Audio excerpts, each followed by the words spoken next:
बिस्मिल्लाहिर्रहमानिर्रहीम, अस्सलाम वालेकुम, सुबह खैर। आप देख रहे हैं एक्सप्रेसो, मैं हूं नादिर और मैं हूं अली अनीक सैयद। इस उम्मीद के साथ कि आपके दिन का आगाज आज बहुत अच्छा होगा, हम हाजिर हैं अपने नए शो के साथ। अमूमन ऐसे होता है कि हम जब भी दिन का आगाज करते हैं हम एक ब्लेंड ऑफ थिंग्स लेकर आते हैं आपके लिए। आज भी बहुत सारी चीजें इस शो में शामिल है, लेकिन हमने इसका पहला हिस्सा वो मुख्तस किया है मॉनसून की जो तबाहकारियां हैं उसके लिए और किस तरह से उससे बचाव किया जा सकता है।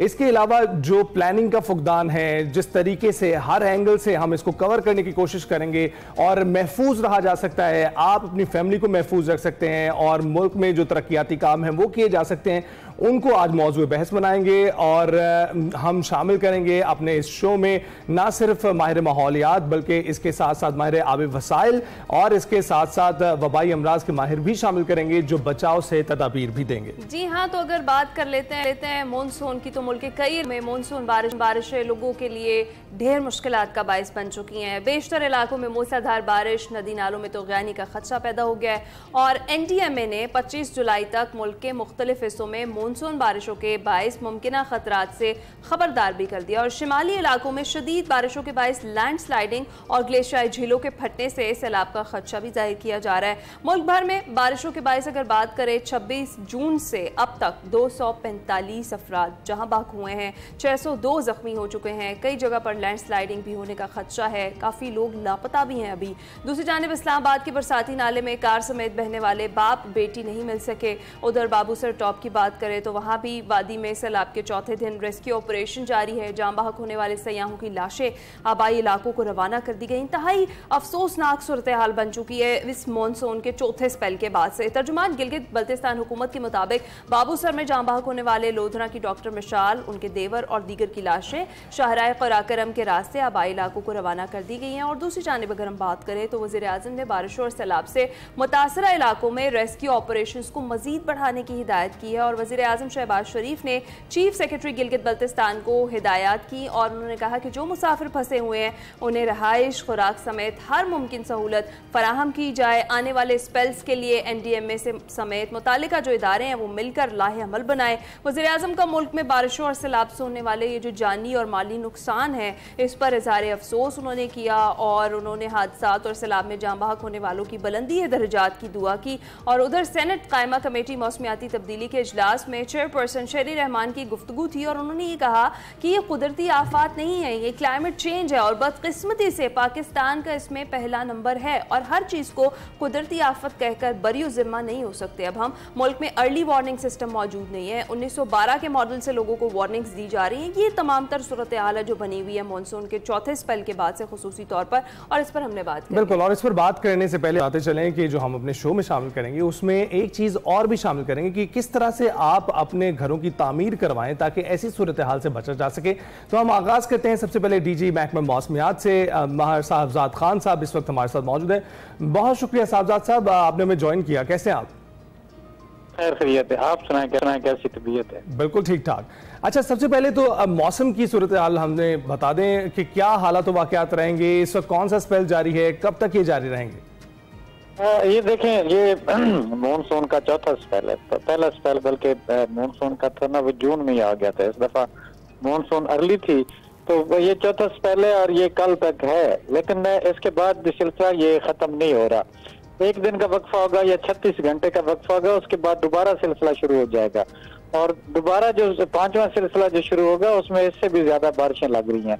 तो अभी तक जो है आप कह लें कि मानसून बड़ी एक्टिव है और तकरीबन खास तौर पे हमारे जो एरियाज हैं पंजाब के जो वस्ती इलाके हैं वहाँ पे इस वक्त बारिश हो रही है। हाफिजाबाद, सरगोदा, आप कह लें कि मुजफ्फरगढ़ तक और इधर सियालकोट तक, गुजरात, मंडी बहुद्दीन और इस्लामाबाद में भी आप देख लें कि बादल जो है ना वो बरसने वाले बादल है। लाहौर में भी मौसम इसी तरह बना हुआ है।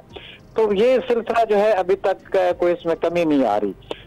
बाकी आपने बता दिया सारा कुछ कि जहाँ जहाँ पे ये मानसून वेलनरेबल हो के उससे जो नुकसानात हुए हैं या जो कीमती जाने ज़ाया हुई हैं वो तो आपने देख लिए। लेकिन आइंदा के लिए अपना जो है इन नुकसानात से बचने के लिए जरा जो हमारे टूरिस्ट पॉइंट है, चाहे वो मरी है, चाहे वो गिलगित बल्तिस्तान है, चाहे वो स्वात का एरिया है या चित्राल का एरिया है, तो ये आजकल सूरत हाल जो है कहीं पे लैंड स्लाइडिंग है, कहीं पे फ्लैश फ्लडिंग है, कहीं पे शहरों में अर्बन फ्लडिंग है, और कहीं पे जो है गलाफ इवेंट्स हो रहे हैं जो हमारे पहाड़ी इलाके हैं गिलगित बल्तिस्तान में। तो टूरिस्ट जरा जो है ना ये थोड़ा सा अपनी मूवमेंट या अपनी थोड़ी सी ये रिस्ट्रिक्ट करें। बिल्कुल ठीक है। और माहिर साहब, जिस तरह से अभी आपने बात की है कि 5वां स्पेल भी होगा इसके बाद और उसमें भी शिद्दत से बारिशें हो सकती हैं, क्या वो इससे ज्यादा सवेयर होगा ये जो चौथा स्पेल है, और उससे कौन कौन से इलाके मुतासिर होंगे, जरा ये भी बताइएगा, और वो कब से कब तक शुरू होने के चांसेस हैं? अच्छा, मैं आपको बता दूं कि ये 5वां नहीं होगा बल्कि 6वां भी होगा, 7वां भी होगा, 8वां भी होगा, 9वां भी होगा, यानी सितंबर तक 10वां भी होगा। ये इस तरह स्पेल चलते रहेंगे, ये कोई ऐसी बात नहीं है कि जी मैं कहूँ कि ये मानसून का आखिरी स्पेल होगा। मानसून तो भी सितंबर तक जाएगा ना, कोई ऐसी बात नहीं। लेकिन अगला स्पेल जो है ना वो भी इसी महीने में शुरू हो जाएगा 27 या 28 से, और उसमें भी अच्छी खासी बारिश है, और उसमें भी ये हमारे जो है अपर एरियाज भी इफेक्ट होंगे, और सिंध में भी लगता है कि जी ये नया सिलसिला जो होगा वो सिंध को भी इफेक्ट कर जाएगा। सिंध में पहले 2 स्पेल आ चुके हैं, बारिशें हो चुकी हैं, लेकिन ये तीसरा स्पेल शायद सिंध को भी इफेक्ट करे। सिंध के साथ हमारा जनूबी पंजाब जो होता है वो भी काफी इफेक्ट हो जाता है। फिर साथ बलूचिस्तान का एरिया है, आज भी सिब्बी से हमें बारिश, बलूचिस्तान में बारखान में बारिश अच्छी खासी हुई है, 29 मिलीमीटर, और सिब्बी में भी बारिश हुई है। तो ये मानसून जो है वो बलूचिस्तान के भी कुछ इलाकों को इफेक्ट कर रहा है। राइट। तो खान साहब ये बताइएगा कि आपने बताया कि अर्ली मानसून आ गई और उसके बाद ये बारिशों का जो सिलसिला है सितंबर तक जारी रहेगा मानसून बारिशें, तो ये टोरेंशियल रेन्स का जो दौरानिया है वो आपको बढ़ता हुआ दिखाई नहीं दे रहा? काफी ज्यादा है।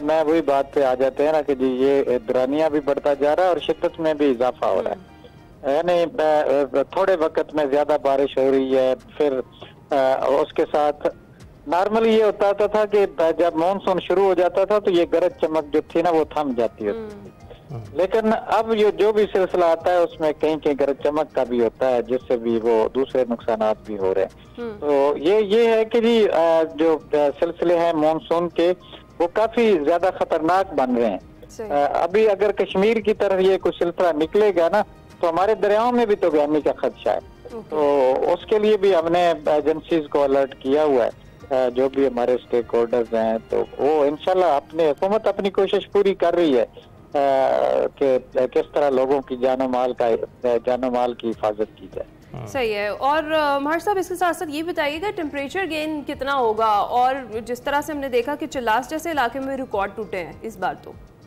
ये देखें, ये जो आपका बाबूसर टॉप या गिलगित में इवेंट्स हो रहे हैं या शुमाली इलाका जात में और इवेंट्स हो रहे हैं, वो टेम्परेचर राइज की वजह से भी हो रहे हैं। आपको पता होना चाहिए कि टेम्परेचर जो है गिलगित चिलास में 48.5 डिग्री सेंटीग्रेड गया है, और ये हिस्टोरिकली सबसे ज्यादा था।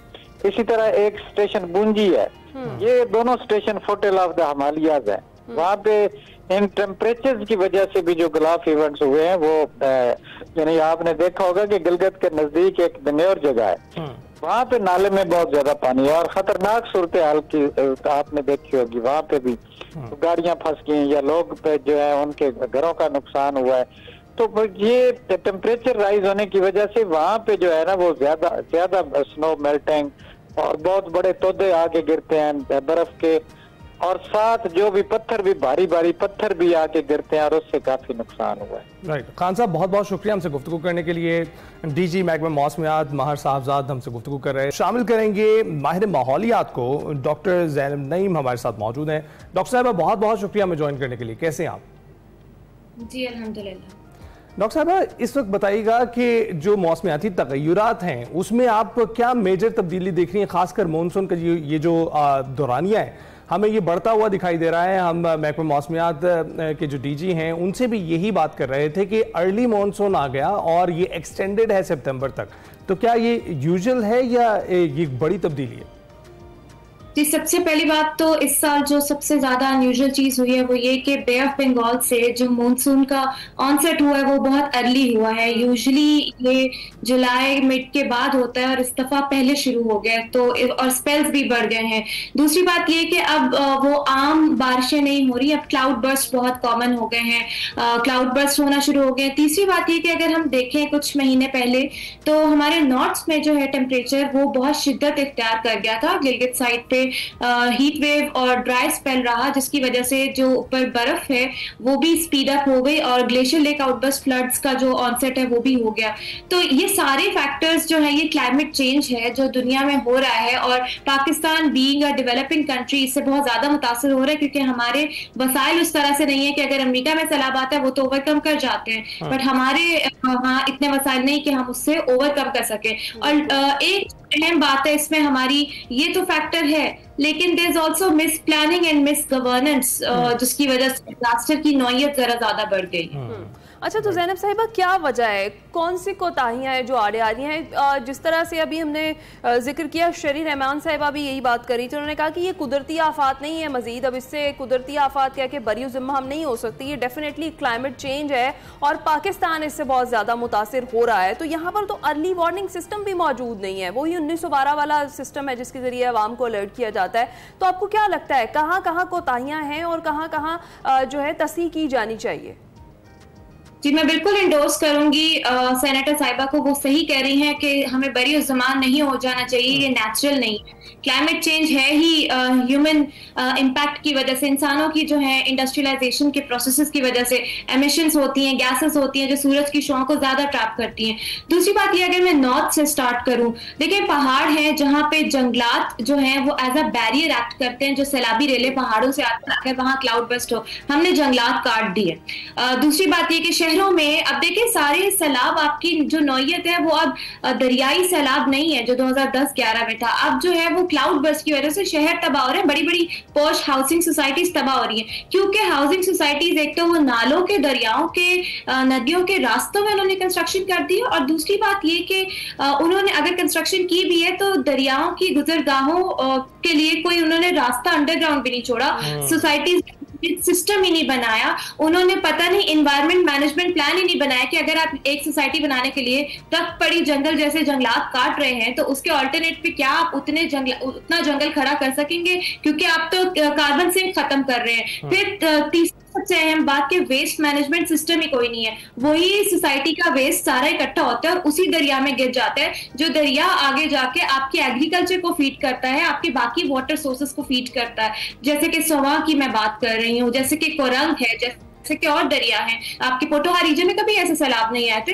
तो ये बहुत सारे फैक्टर्स हैं जिसको हमें देखना। जो आप अर्ली वार्निंग सिस्टम की बात कर रहे हैं, ऐसा नहीं है कि हमारे अर्ली वार्निंग सिस्टम्स थे नहीं। नॉर्थ में अगर मैं बात करूं, वहां पे बहुत से प्रोजेक्ट्स ऐसे हुए हैं जिसमें अर्ली वार्निंग सिस्टम्स लगाए गए, लेकिन वहां की जो कम्युनिटीज हैं जो कि जानती हैं कि सैलाबी रेले का रुख क्या हो सकता है, अगर सैलाब आए तो कहां से बचा जा सकता है, उस कम्युनिटी को ऑन बोर्ड लिया नहीं गया और वो अर्ली वार्निंग सिस्टम्स उस तरह से फाल नहीं होते जब तक वहां कम्युनिटी का नॉलेज जो है आप शामिल नहीं करते। तो ये चैलेंज हुआ है। राइट। तो ज़ैनब, आप क्या सजेस्ट करती हैं हुकूमत को कि वो प्लानिंग में क्या शामिल करें, और इंडिविजुअल्स को आप क्या सजेस्ट करती हैं कि जब वो अपने घर की तामीर करवाएं या अपने इलाकों में मैपिंग करें तो किस किस्म की जो है होनी चाहिए, क्योंकि कई लोगों ने इससे बचाव के लिए घरों को ऊंचा बनाना शुरू कर दिया है।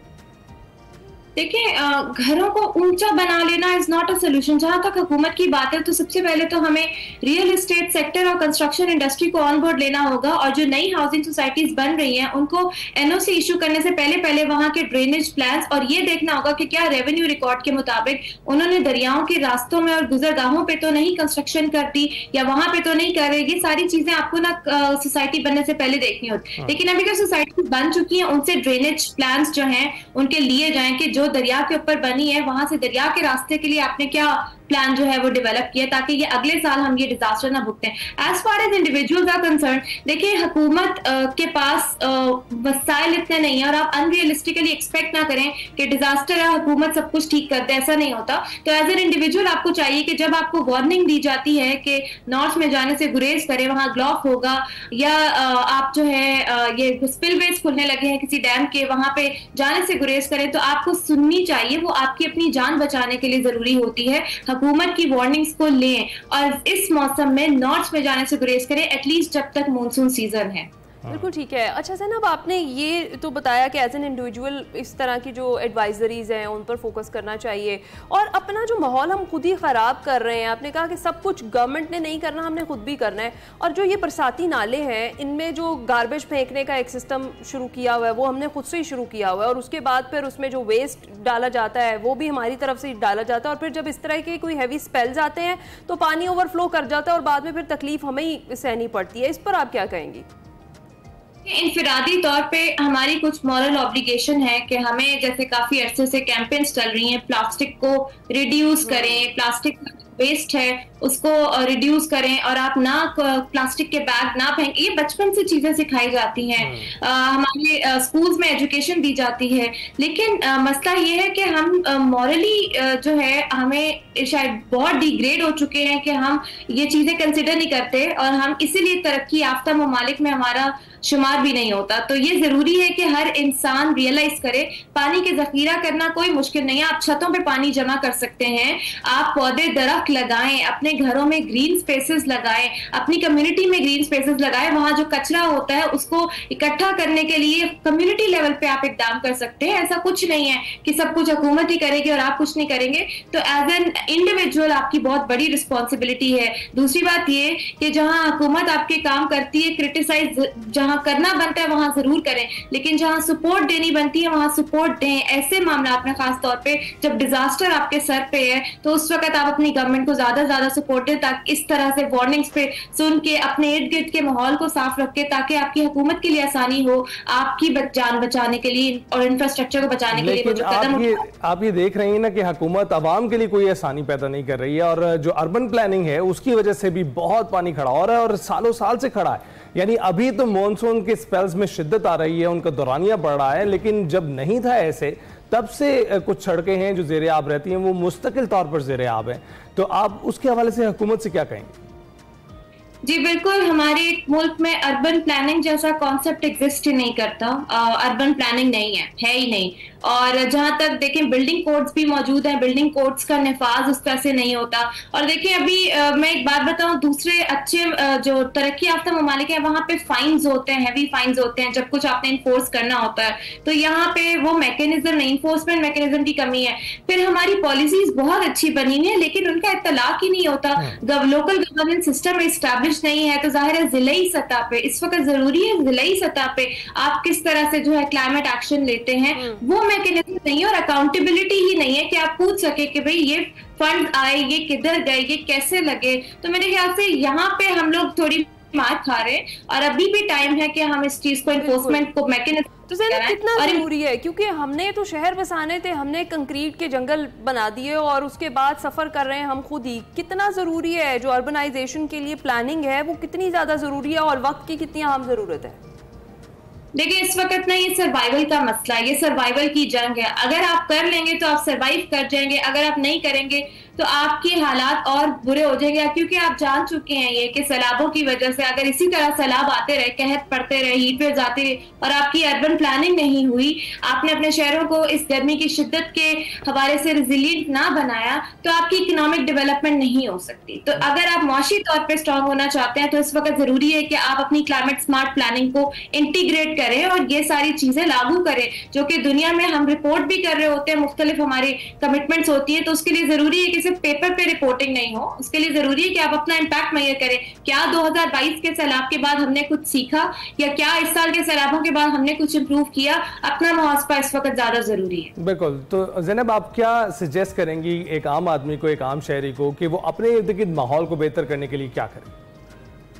देखिए सबसे पहली बात मेरी सजेशन ये ओवरसीज पाकिस्तानीज को भी है कि जब आप यहाँ इन्वेस्ट करते हैं सोसाइटीज वगैरह में, तो प्लीज ये माहौल को कंसिडर किया करें कि क्या वो माहौल ऐसा है, क्या दरियाओं के ऊपर तो वहाँ इन्वेस्टमेंट नहीं कर रहे। ये सारे सवालात आप पूछेंगे तो हमारे मुल्क में भी इंप्रूवमेंट आएगी और सोसाइटीज इस तरह से जो है बेधड़क बनना बंद होंगी और जंगलात कटने बंद होंगे। तो ये आपकी जिम्मेदारी है एज एन इंडिविजुअल और एज अ रिस्पॉन्सिबल पाकिस्तानी भी, हमें ये देखना चाहिए कि हम अपने माहौल के जो जहाँ दरख्त कट रहे हैं वहां हम स्टैंड लें कि जहां पुराने जंगलात सकते हैं, वहां पे स्टैंड लें, वहां प्रोटेस्ट करें जहां जरूरत है इन चीजों की। अगर हम नहीं करेंगे, जब तक हम आवाम की तरफ से दबाव नहीं पड़ेगा, ये चीजें कंटिन्यू रहेंगी। बिल्कुल ऐसा ही है। बहुत शुक्रिया। ज़ैनब नईम साहिबा माहिर माहौलियात बात कर रही थी और बता रही थी किस तरीके से हम एज एन इंडिविजुअल अपनी रिस्पॉन्सिबिलिटी है जो वो पूरी कर सकते हैं और अपने माहौल को बेहतर बना सकते हैं। अभी हम ब्रेक पर जाएंगे। ब्रेक के बाद जब वापस आएंगे तो माहिर आबी उमूर से बात करेंगे कि जो मौसमियाती तब्दीलियाँ हैं, चैलेंज तो बहुत बड़ा बन गई है, बारिशी पानी को स्टोर कैसे करना है ताकि आगे चलकर वो हमारे काम आ सके।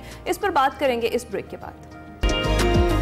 वेलकम बैक टू एक्सप्रेसो जनाब। जिस तरीके से हम ऑलरेडी बात कर ही रहे हैं कि मौसमियाती तब्दीलियां पाकिस्तान के लिए एक बड़ा खतरा बन रही हैं और बड़ी अलार्मिंग सिचुएशन है इस वक्त। पूरा मुल्क तूफानी बारिशों की लपेट में है। गिलगित बल्तिस्तान, सिंध, पंजाब और खैबर पख्तूनख्वा में सैलाबी सूरत हाल है। ग्लेशियर्स फट रहे हैं, नदी नालों में तुग़यानी है, बड़े पैमाने पर मकानात तबाह हो चुके हैं और कई सड़कें बह गई हैं। फसलों को शदीद नुकसान पहुंच रहा है। मगर सवाल यह है कि हर साल बारिशें होती हैं और सैलाबी सूरत हाल पैदा होती है और लाखों एकड़ पानी समंदर बुर्द हो जाता है। इस पानी को समंदर बुर्द होने से कैसे बचाया जा सकता है और क्या बारिश का पानी काबिल इस्तेमाल हो सकता है? और एक वावेला जो बारिशें शुरू होते ही शुरू हो जाता है कि डैम्स बनाए जाएं। क्या डैम्स बारिशी पानी को स्टोर करने के लिए बेहतर हैं और सैलाब की शिद्दत को रोकने के लिए डैम मददगार होते हैं? ये जितना कहना आसान है उतना बनाना आसान नहीं है। इसी पर हमने बात करनी है और इंतहाई पर्टिनेंट गेस्ट इस पर हमारे साथ मौजूद माहिर आबी वसाइल इंजीनियर जफर इकबाल भट्टू साहब हमारे साथ मौजूद हैं। जफर साहब बहुत शुक्रिया हमें ज्वाइन करने के लिए। कैसे आप? बिल्कुल ठीक ठाक जी, आप खैरियत से? राइट। तो जफर साहब सबसे पहले ये बताइएगा कि 3 दहाइयों से जो वाटर रिसोर्सेज प्रोफेशनल के तौर पर आप पाकिस्तान और बैरून मुल्क काम करते रहे हैं और बैरून मुल्क बारिशी पानी की जो निकासी है उसकी मास्टर प्लान बनाकर आप देते रहे, कंसल्टेंट के तौर पर काम कर चुके हैं। तो ये बताइएगा कि अब जो हमारे यहाँ मसाइल हैं उनको केटर किस तरह से किया जाए? बारिशी पानी तो बहुत जमा हो जाता है लेकिन वो सड़कों पर जमा होता है और उसके बाद जाया हो जाता है। असल में इसके 2 पहलू हैं। देखिए, एक तो है कि हमारे यहाँ जो वेदर पैटर्न ऐसा है वो दूसरे मुल्कों से डिफरेंट है। हमारे यहाँ मॉनसून में बारिशें हो जाती हैं और 80% जो बारिशें हैं साल की वो मॉनसून के मौसम में हो जाती हैं, जो कि सिर्फ 3 महीने हैं, और बाकी के 9 महीनों में सिर्फ 10 से 15% बारिशें होती हैं। लेकिन हमारी जरूरियात सारा साल होती हैं।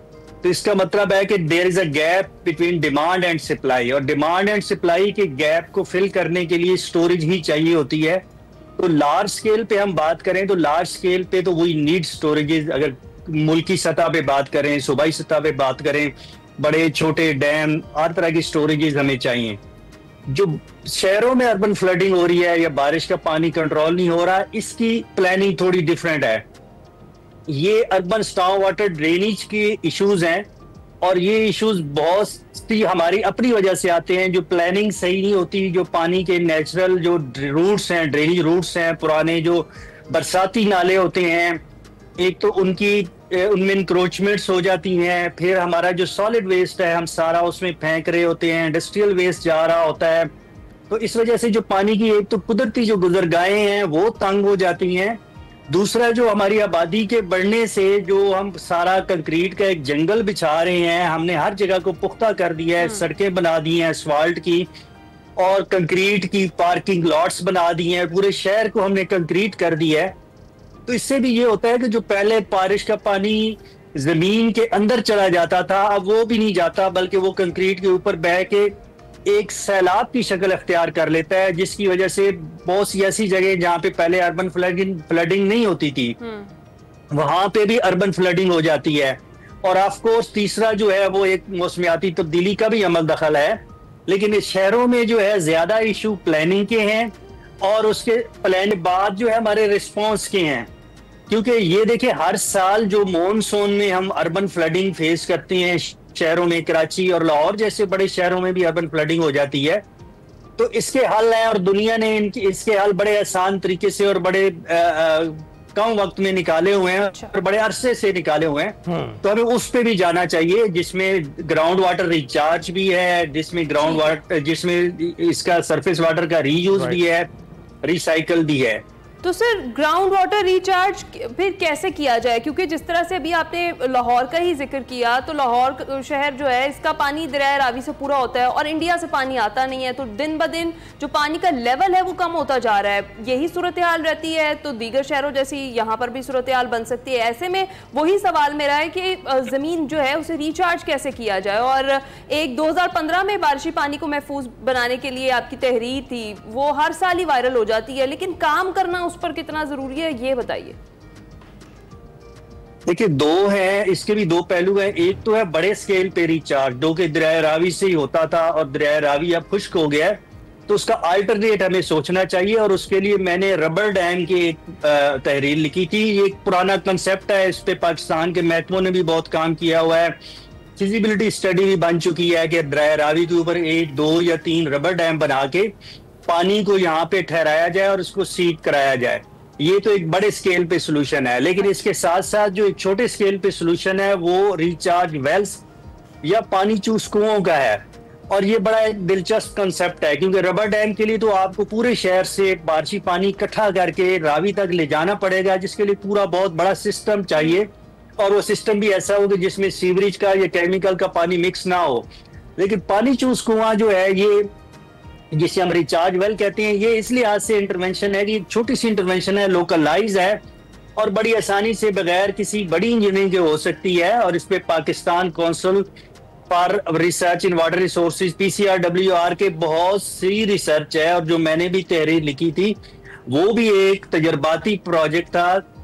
उसके बाद लाहौर में तकरीबन कुछ 100 के करीब पानी चूस कुएं बन भी चुकी है, लेकिन लाहौर इतना बड़ा है, 1800 स्क्वायर किलोमीटर का एरिया है, तो इसमें हमें हजारों की तादाद में ऐसे कुएं चाहिए। लेकिन ये लाहौर में जो ओपन स्पेसेस हैं, जिससे हमारे पास गवर्नमेंट की बहुत सारी बिल्डिंग्स हैं, यूनिवर्सिटीज हैं, कॉलेजेस हैं, प्ले ग्राउंड्स हैं, पार्क्स हैं, जहाँ पे बारिश का पानी जमा होता है जो किसी आलूदगी से जो पाक होता है, राइट, तो उसको एक छोटी सी इंटरवेंशन करके एक पानी चूस कुआं, जो एक बोर होता है, सिंपल सा एक पानी का बोर जिसमें पानी निकालने के लिए हम लगाते हैं, बनाते हैं, उस तरह का एक बोर बना के, और उससे पहले एक छोटा सा फिल्टर का सिस्टम बना के कि जिसमें से पानी के अंदर जो मट्टी, पत्ते, घास या इस तरह जो कसाफतें हैं वो ना चली जाएं, इसको दोबारा ग्राउंड वाटर के साथ मिला दिया जाता है, और जिससे वही बारिश का पानी जो सड़कों पे फैल के अर्बन फ्लडिंग की शक्ल इख्तियार करता है वो वापस जमीन में रिचार्ज हो जाता है। बिल्कुल। जफर साहब, जरा कैमरे से अपना फासला बना के रखिएगा ताकि हेड स्पेस आपकी आती रहे। अच्छा, ये बताइएगा कि जैसे बारिशें शुरू हो जाती हैं तो बारिशी पानी जखीरा करने के लिए डैम्स का तस्करा भी शुरू हो जाता है, लेकिन इतनी आसानी से डैम्स नहीं बन सकते जितनी आसानी से कह दिया जाता है। तो डैम्स बनाना आपके ख्याल में वक्त की अहम जरूरत है, और पानी का जखीरा करने के लिए छोटे डैम्स बेहतर है या बड़े? देखिए, मुल्क की सतह पे पानी का जखीरा, जितना हमारे रिवर्स है ना, जो हर मुल्क की सूरत हाल मुख्तलिफ होती है, जो पाकिस्तान के जो 5 बड़े रिवर हैं, इनके ऊपर जो अगर आपको डैम बनाएंगे, जो हमारे मशरकी 3 दरिया उन पे तो बन नहीं सकते क्योंकि वैसे इंडिया ने किए हुए और मैदानी इलाके में है, लेकिन जो रिवर इंडस है उस पे डैम बनाए जा सकते हैं, और वो बड़े डैम होने चाहिए और उनमें पानी का जखीरा होना, क्योंकि हमारे यहाँ देखें हम 30 दिनों का पानी पाकिस्तान के पास मौजूद है, जबकि वाटर सिक्योरिटी के लिए कम से कम हमारे पास 6 से 9 महीनों को पानी होना चाहिए, ताकि अगर मानसून के बाद हमारे यहाँ खुशहाली आती है तो उस दौरान हमने इसको इस्तेमाल करना है, क्योंकि पाकिस्तान एक ज़री मुल्क भी है और हमारी 90 to 95% पानी जो है वो ज़राअत में इस्तेमाल होता है। तो अगर हमारे पास जखीरा नहीं होगा तो जब खुश्क साली आएगी उस मौसम में हम पानी कहाँ से लेंगे? इंडिया के पास कोई 180 दिन के पानी जखीरा करने की स्टोरेज है, चाइना के पास 3 साल का पानी यानी 1000 दिन का पानी की स्टोरेज है, और हमारे पास सिर्फ जो है 30 दिन के पानी की स्टोरेज है। तो इस पे हमें सीरियसली सोचना चाहिए। बिल्कुल ठीक है। अच्छा जफर साहब, कुछ और भी जरा सोशल मीडिया पर मंसूबे गर्दिश कर रहे हैं कि दरिया संवा से जेहलम तक कोई है मंसूबा, एक नहर निकाली जाए और फिर उस पर डैम बनाया जाए, कोई इस तरह का मंसूबा आपके सामने आया है, आपकी नज़रों से गुजरा है, या ऐसा होना चाहिए, इससे बेहतरी आएगी? देखिए, ये एक कंसेप्ट प्रोजेक्ट था, कंसेप्ट पेपर था वर्ल्ड बैंक का, जब वर्ल्ड बैंक सिंतास मुआहदे के बाद तरबेला और मंगला और कालाबाग और इस तरह के डैम्स पे काम हो रहा था, तो उसमें ये कंसेप्ट में ये भी था कि जब ये डैम अपनी लाइफ पूरी कर लेंगे तो एक ऑप्शन ये भी है कि तरबेला से एक बाईपास के नाल निकाल के, स्केप चैनल निकाल के सुआ में भी डैम बनाया जा सकता है, लेकिन ये अभी कंसेप्ट लेवल पे है और इस इलाके की जो अर्बनाइजेशन हो चुकी है और जो डेवलपमेंट हो चुकी है उसमें अब ये बहुत डिले होने से और मुश्किल होता जा रहा है, लेकिन technically it is possible. Technically ये हो सकता है। हमारी सपोर्ट कर सकती है, डेफिनेटली खर्चा भी इसके ऊपर अच्छा खासा ही आएगा। जी, खर्चा डेफिनेटली इस पे ये बहुत बड़ा प्रोजेक्ट है, लेकिन इस पे इतना ज्यादा नहीं आएगा कि जो है ये सपोर्ट ना किया जा सके। लेकिन ऑफ कोर्स जो इस वक्त हमारे पास एग्जिस्टिंग प्रोजेक्ट चल रहे हैं, जैसे भाषा डैम चल रहा है, मेहमन डैम चल रहा है, वो भी हम टाइम पे नहीं बना पा रहे और उसमें हमें इश्यूज यही आ रहे हैं, फंडिंग के इश्यूज आ रहे हैं और फंडिंग से ज्यादा प्रायोरिटीज के इश्यूज आ रहे हैं। तो उनको अगर देखा जाए तो फिर इस प्रोजेक्ट को इस वक्त नहीं लगता कि ये हम जल्दी बना पाएंगे, लेकिन it is technically it is possible कि ये बन सकता है। राइट। तो अब मौसमियाती तगय्युर जो है, मौसमियाती तब्दीलियां जो हैं, उनके बहरान को देखते हुए आप क्या समझते हैं कि किन इक़दामात पर जरूरत है वक्त की कि फौरी तौर पर अमल किया जाए?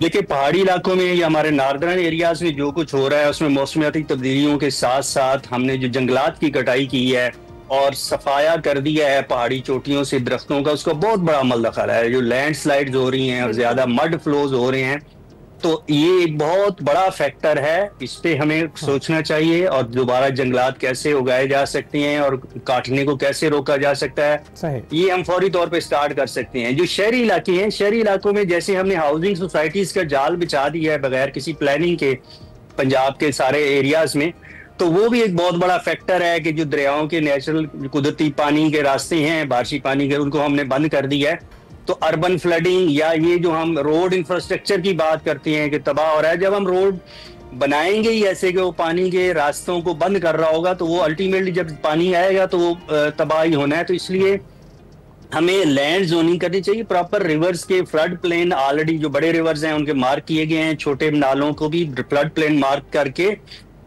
कानून के तहत पॉलिसी के अंदर हो गए, उनके अंदर किसी किस्म की जो तामीरात हैं वो बंद होनी चाहिए और उससे आहिस्ता आहिस्ता जो है पानी का रिजीम डेवलप हो जाएगा, पानी का रास्ता साफ हो जाएगा और ये चीजें हमारी जो है बेहतर हो जाएंगी।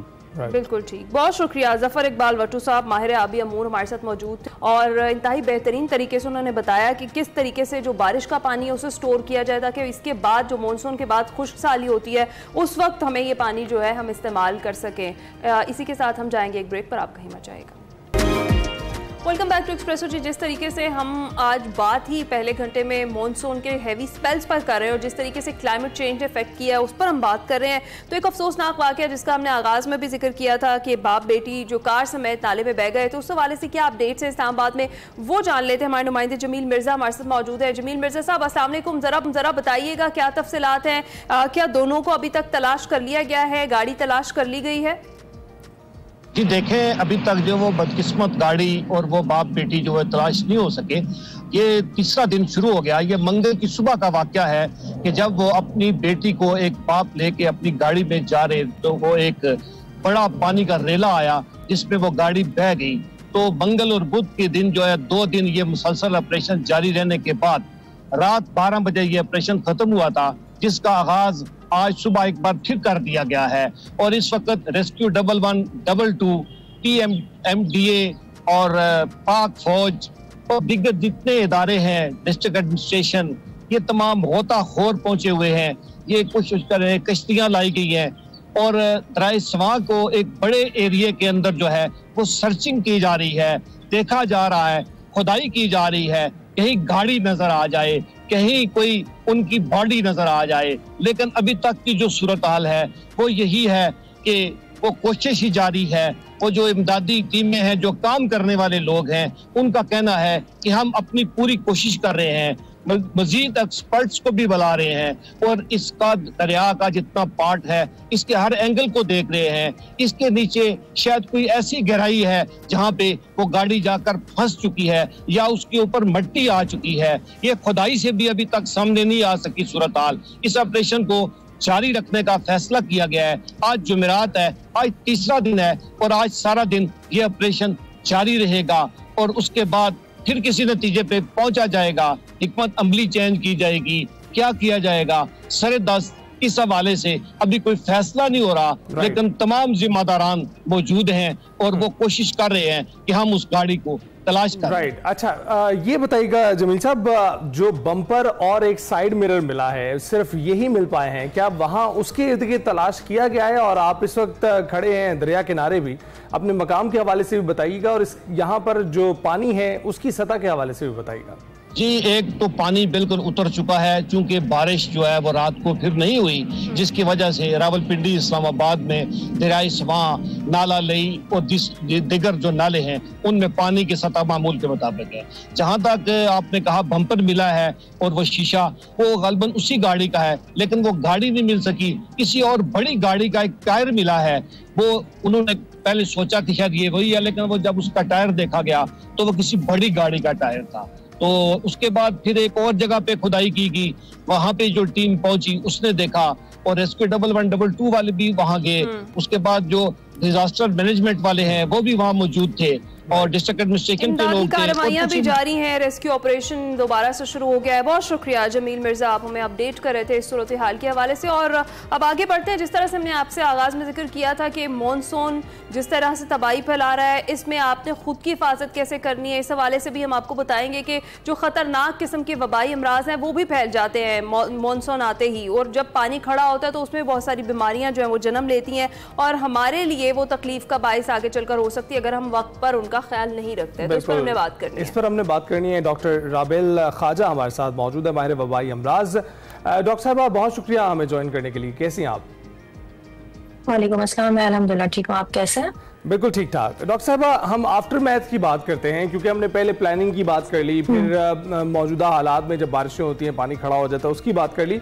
अब हम बात कर रहे हैं कि पानी खड़ा होने के बाद जब इसमें आमेजिश हो जाती है जो दीगर चीज़ों की, और दीगर पानी खासकर जो ड्रेनेज का पानी जो होता है उसकी आमेजिश हो जाती है, तो उसके बाद क्या खतरात लाहक हो जाते हैं कि यहाँ से कुछ अमराज फूट पड़े? बिल्कुल आपने सही फरमाया कि जैसे ही ह्यूमिडिटी बढ़ती है, पानी जमा होता है, तो एक एनवायरनमेंट बनता है ऑर्गेनिजम्स के लिए जहाँ वो ग्रो करते हैं। तो बहुत सारी वबाई अमराज जो हैं वो जन्म लेते हैं, जिसमें बहुत कॉमनली हमारे पास वाटर बॉर्न डिजीज हैं, जिसको हम गैस्ट्रोएंटेराइटिस कह सकते हैं, टाइफाइड कह सकते हैं, हेपेटाइटिस ए और ई। ये सारे जो हैं वो आपके कंटामिनेटेड फूड और कंटामिनेटेड वाटर की वजह से होना शुरू हो जाते हैं। तो पेशेंट्स जो है वो यूजुअली डायरिया के साथ आता है, वॉमिटिंग के साथ आता है, पेट दर्द के साथ आता है, जो कि आज कॉमनली हम आजकल देख रहे हैं कि अस्पतालों में बहुत ज्यादा रश लगा हुआ है। अच्छा, दूसरा है वेक्टर बॉर्न डिजीज, जिसको हम मच्छरों की वजह से, फैलाव की वजह से, क्योंकि स्टेगनेंट वाटर होता है तो उसमें मच्छर का पैदा होना और जन्म लेना बहुत कॉमन हो जाता है, जिसकी वजह से मलेरिया, चिकनगुनिया और डेंगू के जैसे अमराज होते हैं। अब मसला ये कि ये सारे प्रिवेंटेबल डिजीजेज है ना, जिन पे हम काम कर सकते हैं प्रिवेंशन पे, और ये हम रोक सकते हैं। इसके अलावा जो फंगल इन्फेक्शन है पानी में, उसी गंदे पानी में अगर हमारा पैर चला जाए या हाथ चला जाए तो फंगल इन्फेक्शन का होना, रिंग वर्म का होना कॉमन हो जाता है। फिर हमारे पास पहले से ही बहुत ज्यादा अमराज मौजूद हैं, जैसे कि डायबिटीज, हाइपरटेंशन। तो अगर उन पेशेंट्स को जिनको पहले से बीमारी है और फिर उनको ये अमराज होना शुरू हो जाए, जैसे कि गैस्ट्रोएंटेराइटिस है, या बच्चों में या बूढ़ों में, तो ये बहुत ज्यादा लाइफ थ्रेटनिंग कंडीशन की तरफ जाया जा सकता है। ठीक है, अब कैसे इसको रोकें? इनसे एहतियात कैसे की जा सकती है, क्योंकि चाहे ना चाहे खड़े पानी से गुजरना पड़ता है, क्योंकि अब जिस तरह की बारिशें शहरों में भी हो रही हैं वहाँ पर सूरत हाल वही है कि गलियों में पानी खड़ा हो जाता है, मेन रोड्स पर भी पानी खड़ा है। तो इन सब बीमारियों से बचने के लिए कौन कौन सी एहतियाती तदाबीर हैं जो करनी जरूरी है? सबसे पहले तो आप हैंड हाइजीन का ख्याल रखें, हाथ अच्छे तरीके से साबुन से धोएं, बॉयल पानी का इस्तेमाल करें, घर में जो खाना बनता है वो इतनी क्वांटिटी में बनाएं कि वो वहीं पे खत्म हो जाए, या अगर आपको बच जाता है तो आप फौरन से उसको फ्रिज में रख दें ताकि वो कंटामिनेशन के चांसेस कम हो जाए। इसके अलावा जो अगर आप बाहर निकलते हैं और गंदा पानी है आपके एरिया में, जैसे कि हर कराची के हर कोने में खड़ा हुआ है, तो फिर आपने नेट्स का इस्तेमाल करना है, रिपेलेंट्स का इस्तेमाल करना है। मस्कीटो रिपेलेंट्स की बात कर रही हूँ मैं, जो कि आम तौर पे मार्केट में मिल जाते हैं, या फिर आप फुल स्लीव्स और पूरे कपड़े पहने ताकि आपको मच्छर के काटने से बचाव हो सके। उसके अलावा जो स्ट्रीट फूड है उसको थोड़ा अवॉइड करें, और फ्रूट्स और वेजिटेबल्स को अच्छे से वॉश करके फिर उसको इस्तेमाल करें। Personal hygiene is very important. आजकल जो है वो बच्चों के नाखून जो है अक्सर उनमें मिट्टी पाई जाती है, या उनमें वो एक फॉर्म बन जाते हैं जहाँ पे हमारे ऑर्गेनिजम्स ग्रो करते हैं, उनका फॉर्म बन जाता है। उस चीज के लिए, तो फिर वो उसकी वजह से गैस्ट्रोएंटेराइटिस होना, टाइफाइड होना। और आजकल एक और मसला हुआ है कि टाइफाइड की वजह से हम जो फर्स्ट लाइन ट्रीटमेंट और सेकंड लाइन ट्रीटमेंट देते थे वो अब रेजिस्टेंट हो गए हैं। तो हमारे पास XTR, जिसको हम एक्सटेंडेड रेजिस्टेंट जो हो गया एंटीबायोटिक्स की तरफ, तो उसकी वजह से हमारे पास बहुत कम ऑप्शंस बचते हैं कि हम उनको क्या एंटीबायोटिक्स दें। तो मेरे ख्याल में कि ये बचाव अगर किया जाए, जो कि मुमकिन है, प्रिवेंशन, तो फिर इन बीमारियों से बचा जा सकता है। बिल्कुल। तो डॉक्टर आबिल, आपने बच्चों की बीमारियों के हवाले से बताया और ये बताया कि उनके इंटेस्टाइन में वर्म्स पैदा हो जाते हैं, तो उससे बचाव के लिए क्या तदाबीर है? सबसे पहले जैसे मैंने बात की, हैंड हाइजीन, बॉइल्ड वाटर, साफ सुथरा खाना, अब खाना बचा के ना रखें। और दूसरा, अगर आपके बच्चे के नाखून बड़े हैं तो आप प्लीज उनको जल्दी काटें ताकि उनमें वो ग्रो ना कर पाए। उसके बाद फिर आप डॉक्टर से रुजू करें, क्योंकि उसके लिए फिर हमें ट्रीटमेंट देना पड़ता है। जैसे कि वर्म्स की आपने बात की, स्पेशली ये थोड़ा डिफरेंट है, मानसून के हवाले से नहीं है, लेकिन अगर वर्म्स भी हैं और फिर गैस्ट्रोएंटेराइटिस होता है तो फिर हमें दोनों चीजों को देखना है। और एक और बात मैं आपके प्लेटफॉर्म से कहना चाहूंगी, खुदारा, फ्लैजिल और ऐसी एंटीबायोटिक्स को यूज करना प्लीज आप ना करें, अपने डॉक्टर से रुजू करें। हर डायरिया का इलाज जो है फ्लैजिल नहीं है। फ्लैजिल भी अगर हम इस तरह से और बाकी चीजें यूज करते हैं तो वो रेजिस्टेंट हो जाती है एंटीबायोटिक, और हमें फिर मुश्किल होती है कि हम अपने मरीज को किस तरह ट्रीट करें। अच्छा, यूजुअली यही देखा जाता है कि इन मेडिसिन को आराम से होम रेमेडी समझ लिया हुआ हमने और हम यूज़ कर लेते हैं। आपने बिल्कुल ठीक बात की है कि डॉक्टर की हिदायत के मुताबिक आप अपनी मेडिसिन जो है उसका इस्तेमाल करें। अच्छा, इन दी एंड डॉक्टर साहिबा ज़रा बताइएगा कि ये तो एज एन इंडिविजुअल जो हमने एहतियाती तदाबीर अपनानी है वो हैं, हुकूमती सतह पर क्या क्या इकदाम होने चाहिए?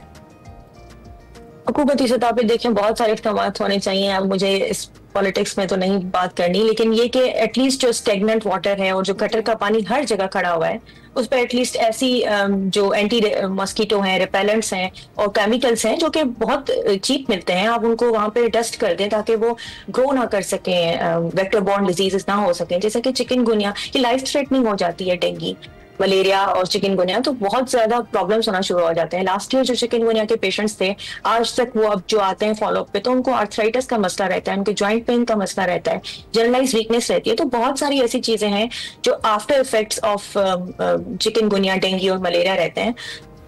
तो मेरे ख्याल से तो हुकूमत को बहुत इक़दाम लेने चाहिए। बिल्कुल बिल्कुल, बहुत शुक्रिया डॉक्टर आबिल, आपने हमसे गुफ्तगू की और प्रिवेंशन से बताया। तो जनाब, ये हमारा मॉनसून का एक सेगमेंट था, पहला हिस्सा पूरी तरह से हमने इसी को डेडिकेट किया है। तो आपने देखा कि प्लानिंग, एग्जीक्यूशन और फिर प्रिवेंशन आपने किस तरह से करनी है मॉनसून के मौसम में। वी होप कि आपको इससे कुछ मिला ही होगा, हमें लर्न करने के लिए बहुत कुछ मिला है। अभी ब्रेक पर जाएंगे, जब ब्रेक से वापस आएंगे तो क्रिकेट के अलावा दीगर सेगमेंट शामिल करेंगे।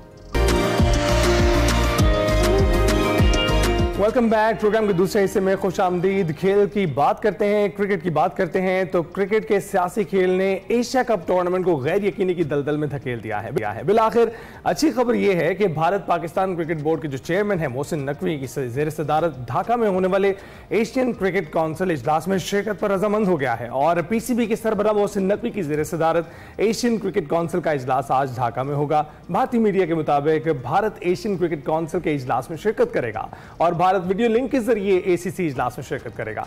भारतीय मीडिया का मजीद ये कहना है कि अफगानिस्तान ने भी मीटिंग में शिरकत के लिए अपना नुमाइंदा ढाका भेज दिया है और ACC इजलास में एशिया कप के शेड्यूल का ऐलान मुतवक्के है। वाज़ेह ये भी रहे कि गुज़िश्ता दिनों भारत बांग्लादेश से सियासी तनाव की वजह से इस इजलास की मुखालफत में खुलकर सामने आया था और रुकन ममालिक से इजलास में शिरकत ना करने से मुतल्लिक लॉबिंग भी उसने शुरू कर दी थी। रिपोर्ट्स में यह भी कहा गया था कि भारत की जानिब से रुकन ममालिक को इजलास में शिरकत ना करने पर पुरकशिश ऑफर्स भी दी जा रही हैं। तो ICC चेयरमैन जे शाह ने भी इसके लिए लॉबिंग की थी, जिसके बाद श्रीलंका और ओमान ने भारत के मौक़िफ़ की हिमायत की थी। ताहम अक्सर रुकन ममालिक ACC इजलास का इनेकाद ढाका में चाहते थे। क्या एशिया कप का शेड्यूल आज तय पा जाएगा? क्या क्रिकेट सियासत से आज़ाद हो पाएगी? इस पर हमने आज बात करनी। जी हाँ, इसके साथ साथ हम दिल तो नहीं चाह रहा लेकिन इस पर भी बात करें। पाकिस्तान को जो वाइट वॉश की खिफत से बचने का चैलेंज दरपेश है, इस चैलेंज में क्या होगा पाकिस्तान के साथ, आगे चलकर बात करेंगे। क्रिकेट का जो मौजू है तो इसके ऊपर हमारे साथ बात करने के लिए कौन मौजूद हो सकता है? हमारे साथ none other than Mirza Iqbal Baig साहब मौजूद हैं, डॉक्टर ऑफ क्रिकेट। अस्सलाम वालेकुम मिर्जा साहब। गुड मॉर्निंग, आप कैसे हैं? वालेकुम अस्सलाम हिना, सुबह खैर। मैं बिल्कुल ठीक हूँ अली, आपको भी सुबह खैर। Good morning sir. मिर्जा साहब, सबसे पहले क्या ये समझ लें हम कि भारतीय बोर्ड ने फिर हथियार डाल दिए हैं, एसीसी इजलास के लिए वर्चुअल शिरकत पर राजी हो गया है? क्या आप समझते हैं कि पाकिस्तान की एक बड़ी कामयाबी है ये? ना, मुझे जो लग रहा है कि कोई ना कोई इसमें भारत की चाल है। आज ही एक भारतीय जर्नलिस्ट से मेरा राब्ता हुआ, उसने कहा कुछ इस तरह की तजवीज है कि शायद पाकिस्तान और भारत अगर एशिया कप होता है तो इनको अलग ग्रुप में रखा जाए, क्योंकि टूर्नामेंट का इनेकाद इनके लिए बड़ा इंपॉर्टेंट है। ये भी तजवीज है। अब भारत जो है वो लोमड़ी की चाल चल रहा है, जिस तरीके से उसने आखिरी लम्हे पर एक दिन पहले इस इजलास में शिरकत पर रजामंदी जाहिर की है, उससे लगता है कि दाल में काला कुछ जरूर है और कुछ न कुछ वो जरूर करेगा, क्योंकि वीडियो लिंक पर वो आएंगे। उनके जो राजीव शुक्ला है, जो बीसीसीआई के वाइस प्रेसिडेंट हैं, जो आइंदा आने वाले दिनों में बीसीसीआई के सदर भी बन सकते हैं रॉजर बिनी की जगह, तो कोई ना कोई मामला जरूर है। आज के इजलास में पता चलेगा, क्योंकि देखें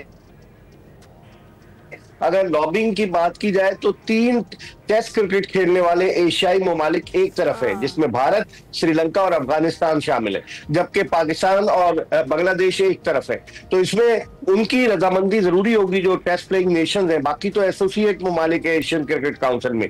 तो अब देखिए क्या होता है, लेकिन यही है कि गर्मा गर्म इजलास होगा और इसमें जिस तरह से आपने बताया कि अफगानिस्तान का नुमाइंदा भी वहां मौजूद होगा, लेकिन बकिया लोग जो नहीं आ सके वो जूम लिंक के जरिए जो है वो इस इजलास में शिरकत करेंगे। पाकिस्तान लोग जो कह रहे हैं बहुत बड़ी जीत है, भारत ने घुटने टेक दिए, इस तरह की बातें नहीं होनी चाहिए। क्रिकेट को क्रिकेट की तरह लेना चाहिए। भारतीय मीडिया बड़ा चरागपा है। भारतीय मीडिया ने बहुत शोर मचाया कि कहां आप वर्ल्ड चैंपियंस लीग में पाकिस्तान के खिलाफ नहीं खेले और कहां आप जाकर एशिया कप में खेलेंगे। तो देखिए क्या होता है। राइट। तो फिर एशियन क्रिकेट काउंसिल में मोहसिन नकवी की क़यादत को कमजोर करने की जो कोशिशें हैं, क्या किसी बड़े सियासी एजेंडे का हिस्सा थी आपके ख्याल से? देखिए, क़यादत का तो कोई ज्यादा रोल नहीं है, सिर्फ एक एशिया कप ही होता है जिसके लिए जब सारे ममालिक इकट्ठे होते हैं। ये तो एक सेरिमोनियल पोस्ट है। एशियन क्रिकेट काउंसिल का जो सदर होता है वो सेरिमोनियल है। माजी में lieutenant general retired Tauqir Zia भी रह चुके हैं एशियन क्रिकेट काउंसिल के। मुख्तलिफ ममालिक के जो प्रेसिडेंट्स हैं वो एशियन क्रिकेट काउंसिल के प्रेसिडेंट भी रह चुके हैं। लेकिन अब चूंकि पहली मरतबा मोहसिन नकवी साहब ने ये ओहदा संभाला है और पहली मरतबा ही उनके सामने एक बाउंसर आ गई है, तो अब उसे डील कैसे करते हैं ये देखना होगा। उन्होंने मुलाकात तो की है और उन्होंने 3 दिन पहले सलमान नसीर साहब को भेज दिया था, जो पाकिस्तान क्रिकेट बोर्ड के साबिक चीफ ऑपरेटिंग ऑफिसर है, इस वक्त पीएसएल देख रहे हैं, कि जाके लॉबिंग करो। तो पाकिस्तान ने लॉबिंग तो की होगी। अब आप देखें कि आज के इजलास के बाद क्या नतीजा बरामद होता है। ठीक है। अच्छा मिर्जा साहब, आपने भी जिक्र किया अफगानिस्तान, श्रीलंका और ओमान जैसे जो ममालिक हैं, उनका रवैया इस बार बड़ा गैर मुतवाजन रहा, वो भारत के करीब हमें नजर आए। इस पर क्या कॉमेंट करेंगे?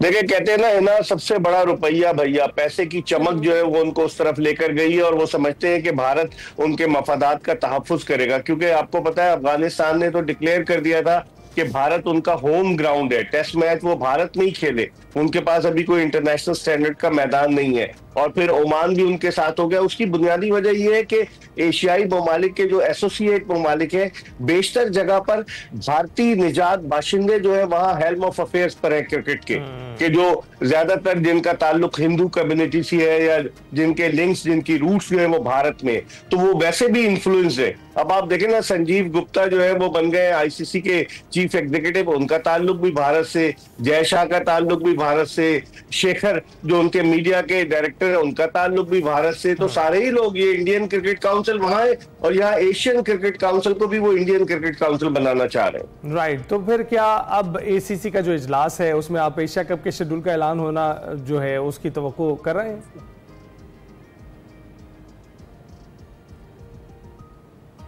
जी मिर्जा साहब, आपको आवाज आ रही है? जी मुझे आ रही है आपकी आवाज। अच्छा, ये क्या बताइएगा कि इस इजलास में एशिया कप के शेड्यूल का भी ऐलान मुतवक्के? ये डिस्कशन तो होगा। मैंने जिस तरह मुझे बताया कि एक भारतीय जर्नलिस्ट ने बताया कि भारत ने ये तजवीज रखी है कि हम ठीक है एशिया कप खेलेंगे लेकिन पाकिस्तान और भारत एक ग्रुप में ना हो। लेकिन फिर ब्रॉडकास्टर्स का मामला है जिसने करोड़ों रुपए के जो राइट्स खरीदे हैं, क्या वो ये इस बात पे तैयार हो जाएगा?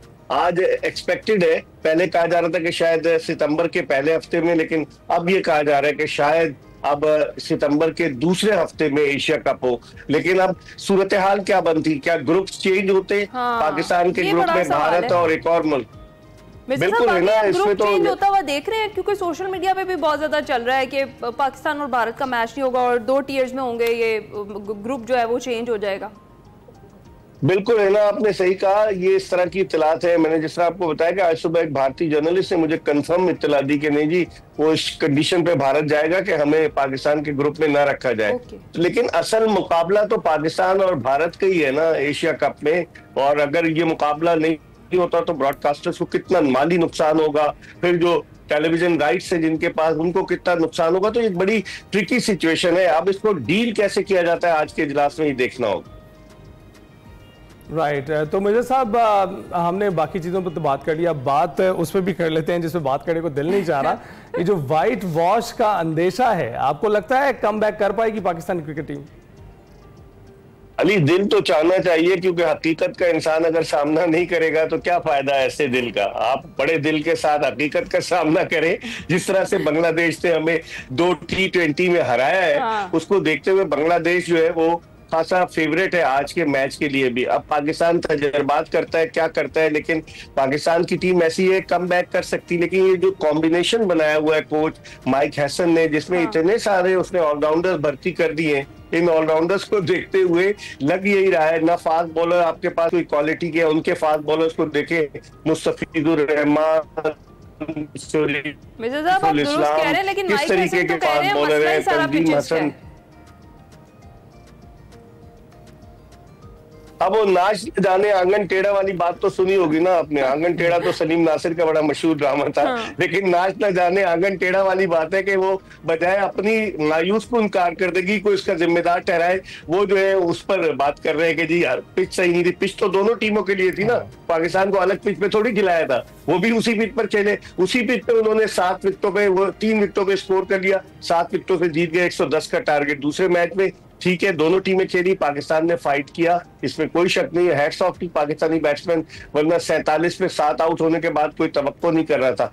तो अब देखिए आज क्या होता है। आज देखना होगा, ओपनिंग में तब्दीली होती है, साहबजादा फरहान आते हैं, साइम अयूब को आराम कराते हैं और मोहम्मद नवाज को आराम कराते हैं, रेगुलर स्पिनर सुफियान मुकीम आते हैं, फास्ट बॉलर आते हैं, बहुत सारी चीजें होती कि क्या कर लिया जाए, देखिए सब बेहतरी आ जाएगी, क्या कर लिया जाए और कहां कोताहियां हो गई हैं जो अब ना की जाए आज के मैच में।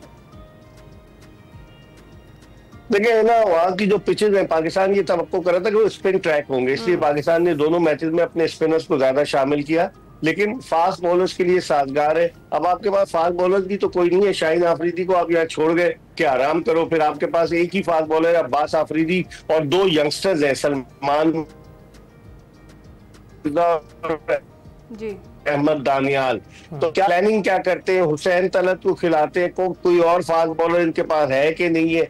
बहुत टीम का कॉम्बिनेशन इतना अच्छा नहीं है कि आपके पास बहुत सारी चॉइसेस हो। तो अब देखते हैं कि क्या होता है, बड़ा इम्तिहान है कड़ा। और माइक हैसन मुझे लगता है ब्लड प्रेशर के मरीज हो गए। आप उनको देखें कि जो उनके चेहरे पर जब कैमरा जाता है तो उनकी टेंशन उनके चेहरे साफ आया होता है। राइट आप मिर्जा साहब, आपको पता है इस टीम में जो भी कोच करने के लिए आया या इवन शामिल भी हुआ है, ब्लड प्रेशर के मरीज बनते चले जा रहे हैं इस वक्त।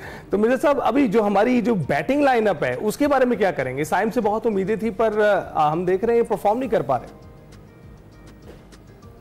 कोचेस की अली आपने बात की, एक कोच तो जहां फानी से कोच कर गया ना, आपको पता है, बॉब उल्मर। और जो भी कोच आता है उसका बड़ा तल्ख तजुर्बा होता है। बैटिंग की जहां तक आप बात करते हैं, बैटिंग पाकिस्तान की अब इब्तिदाई जो टॉप ऑर्डर है वो रन्स नहीं कर रहे हैं। सलमान अली आगा जो कप्तान है, क्या वो T20 टीम में एडजस्ट हो पाते हैं? लास्ट ईयर नवंबर में उन्होंने अपना T20 डेब्यू किया, माना वो टेस्ट के अच्छे प्लेयर हैं, वनडे में अच्छा खेल लेते हैं, लेकिन T20 में गुज़िश्ता मैच में उन्होंने 23 गेंदों पर 9 रन बनाए और प्रेशर पड़ा पाकिस्तान पर। तो अब बैटिंग में क्या होगा? कभी वो ऊपर आ जाते हैं, हसन नवाज जिन्होंने PSL में 4थे नंबर पर बैटिंग की उनको 5वें पे भेज देते हैं, नवाज को ऊपर भेज देते हैं, खुशदिल शाह को नीचे भेज दिया जाता है। तो बैटिंग का कॉम्बिनेशन बन नहीं पा रहा। मेरी राय में इनको चाहिए कि साइम अयूब को आराम कराए, क्योंकि साइम अयूब ने जो परफॉर्मेंस दी नो डाउट ऑस्ट्रेलिया और साउथ अफ्रीका में, अब उन्हें थोड़ा सा आराम करा के मेरे ख्याल में साहबजादा फरहान से इनिंग्स ओपन करानी चाहिए और इसमें सलमान अली आगा को ऊपर आना चाहिए 1 डाउन, क्योंकि वो नीचे आते हैं अंडर प्रेशर, खुद भी होते हैं और दूसरों को भी कर देते हैं। ठीक है, बहुत बहुत शुक्रिया। मिर्जा इकबाल बेग साहब हमारे साथ मौजूद थे ACC इजलास पर, खासतौर पर पाकिस्तानी टीम की हालिया कारकर्दगी पर हम बात कर रहे थे। अभी हम जाएंगे ब्रेक पर, आप कहीं मत जाइए। वेलकम बैक टू एक्सप्रेसो जी। मुल्क की सियासी सूरत हाल पर बात कर लेते हैं। तहरीक इंसाफ को एहतजाजी तहरीक से कबल बड़ा धचका लगा है और 9 मई को जलाओ घेराव और तोड़ फोड़ के केसेस में उमर सरफराज चीमा, डॉक्टर यास्मीन राशिद, मियां महमूद रशीद और सेनेटर एजाज चौधरी समेत 8 मुलजमान को 10-10 साल कैद की सजा सुनाई गई और पंजाब असम्बली में अपोजिशन लीडर मलिक अहमद खान भच्चर समेत 39 अफराद को 10-10 साल कैद की सजा सुनाई गई थी। और PTI के जो वाइस चेयरमैन शाह महमूद कुरैशी समेत 6 मुलजमान हैं उनको बरी कर दिया गया। तहरीक इंसाफ की क़यादत ने इन फैसलों को चैलेंज करने का ऐलान किया है और कहा है कि ये सजाएं कानून के तकाजों को पूरा किए बगैर दी गई हैं और अवाम का अदालतों पर से एतमाद उठ गया है। PTI के सेक्रेटरी जनरल सलमान अकरम राजा ये कहते हैं कि शाह महमूद कुरैशी अभी बाहर नहीं आ रहे, उन पर 5-6 मुकदमात हैं। ये कहना कबल अज़ वक्त है कि शाह महमूद कुरैशी पार्टी की क़यादत संभालेंगे। देखते हैं फैसला साज, मनसूबा साज क्या करना चाहते हैं। ये कहना बिल्कुल कबल वक्त है। शाह महमूद कुरैशी साहब के खिलाफ अभी 8-9 मुकदमात और हैं, तो ऐसा नहीं है कि वो बाहर आ रहे हैं। जो ये फस्तायत है उसका हम सब शिकार हैं, इसमें किसी के लिए कोई इस्तिस्ना नहीं है। लिहाजा कोई गलत मफरूज़ा ना कायम किया जाए। एक मुकदमे में अगर किसी को बरियत मिल गई है तो बाकी में भी मिल जाएगी। इसलिए अभी देखते हैं क्या होता है। जो मनसूबा साज हैं, जो फैसला साज हैं, वो क्या करना चाहते हैं इस मुल्क के साथ, इस मुल्क की सियासत के साथ, इस मुल्क के अदालती निज़ाम के साथ, वो हमारे सामने है। और ये एक खौफनाक सूरत हाल है, ये एक ऐसी सूरत है जिसको हमें कबूल नहीं करना चाहिए। सलमान अकरम राजा साहब की गुफ्तगू आपने सुनी। दूसरी जानिब 9 मई के फैसले पर वज़ीर मुमलिकत दाखिला तलाल चौधरी ये कहते हैं कि दुनिया को पता है कि 9 मई की प्लानिंग कहाँ हुई। बानी PTI के घर से इस तहरीक का आगाज हुआ। शवाहिद ना होते तो भी सजाएं ना होती। 14 मकामात पर अमलाक को जलाया गया। 9 मई लाहौर में 14 जगह पर वाकयात हुए, जिसमें थानों को जलाया गया, जिसमें जिना हाउस को जलाया गया और जिसमें 82 पुलिस एहलकार शदीद जख्मी हुए। टोटल इसमें 14 मुलजमान थे, जिसमें से 6 मुलजमान को बरी कर दिया गया, 8 को सजा हुई। और यकीनन सजा के लिए जो शवाहिद थे वो अगर मौजूद ना होते तो कभी सजा ना होती। अभी शोर मचाया जा रहा है कि ये नाइंसाफी हुई है, ये सजाएं सियासी बुनियाद पे दी गई हैं, जो कि कतई गलत है। शवाहिद ना होते तो कभी भी सजाएं ना होती। और दूसरी जानिब फिर 26 नवंबर को इस्लामाबाद में PTI के एहतजाज के मुकदमात जल्द समाअत के लिए मुकर्रर कर दिए गए हैं। जज ने अपनी और अमले की जो छुट्टियां हैं वो मनसूख कर दी। इंसदाद दहशतगर्दी रावलपिंडी की अदालत 3 मुकदमात की समाअत कल 25 जुलाई को जो है वो करने वाली है। अली अमीन गंडापुर, उमर अयूब, असद कैसर, आरिफ अलवी, खालिद खुर्शीद और हमाद अजहर समेत अदम गिरफ्तार मुलजमान के वारंट जारी कर दिए गए हैं। और इंसदाद दहशतगर्दी की अदालत के जज अमजद अली शाह के रूबरू प्रोसिक्यूशन ने दरख्वास्त दायर की थी और अदालत ने दरख्वास्त कबूल करते हुए तमाम मुलजमान और वकला को नोटिस भी जारी कर दिए थे। और अदालत ने केसेस का हफ्ते में 3 से 4 रोज ट्रायल करने का फैसला किया है। अब इन मुकदमात में अलीमा खान, बानी चेयरमैन PTI मुलजमान नामजद हैं, जिनके खिलाफ चालान ताहाल पेश नहीं हुए। और उधर बानी PTI के बेटों की अमेरिका में रिचर्ड ग्रेनिल से मुलाकात हुई है। क्या बानी PTI के बेटे पाकिस्तान भी आएंगे? इस सारी सूरत हाल पर हमने बात करनी में ज्वाइन कर चुके हैं प्रोफेसर ताहिर मलिक साहब, सीनियर तज्ज़ियाकार है। अस्सलाम वालेकुम प्रोफेसर साहब, सुबह खैर, आप कैसे हैं? वालेकुम सलाम, मैं बिल्कुल ठीक हूँ, आप खैरियत से हैं? अल्हम्दुलिल्लाह। प्रोफेसर साहब, आगाज यहीं से करते हैं। जो बानी PTI के बेटों की रिचर्ड ग्रेनिल से मुलाकात हुई है और रिचर्ड ग्रेनिल माजी में बानी की रिहाई के लिए ट्वीट भी करते रहे हैं, लेकिन अब दूसरी जानिब अगर हम देखें तो अमरीकी सदर डोनाल्ड ट्रंप पाकिस्तान की जो मौजूदा क़यादत है उससे खासे खुश दिखाई देते हैं और फील्ड मार्शल से भी उनकी मुलाकात हो गई है। तो ऐसे में लगता है कि रिहाई के लिए कोई खास प्रेशर डलेगा? एक तो ये कि ये वहाँ लॉबिंग भी जो तहरीक इंसाफ है वो भरपूर कर रही है अमेरिका में।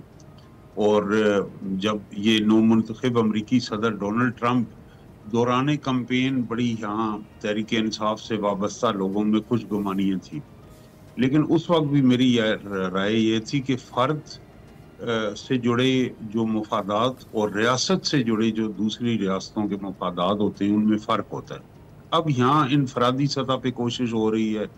वो दुरुस्त है कि इमरान खान साहब के बेटे वहाँ गए हैं, उनके US प्रेसिडेंट के एडवाइज़र से मुलाकात हुई है, लेकिन पाकिस्तान एक रियासत है, तो रियासत से जो मफादात हैं पाकिस्तान के अमेरिका से और अमेरिका के पाकिस्तान से, वो स्टेट लेवल पे जो इंटरेस्ट है उसका एक लेवल और है।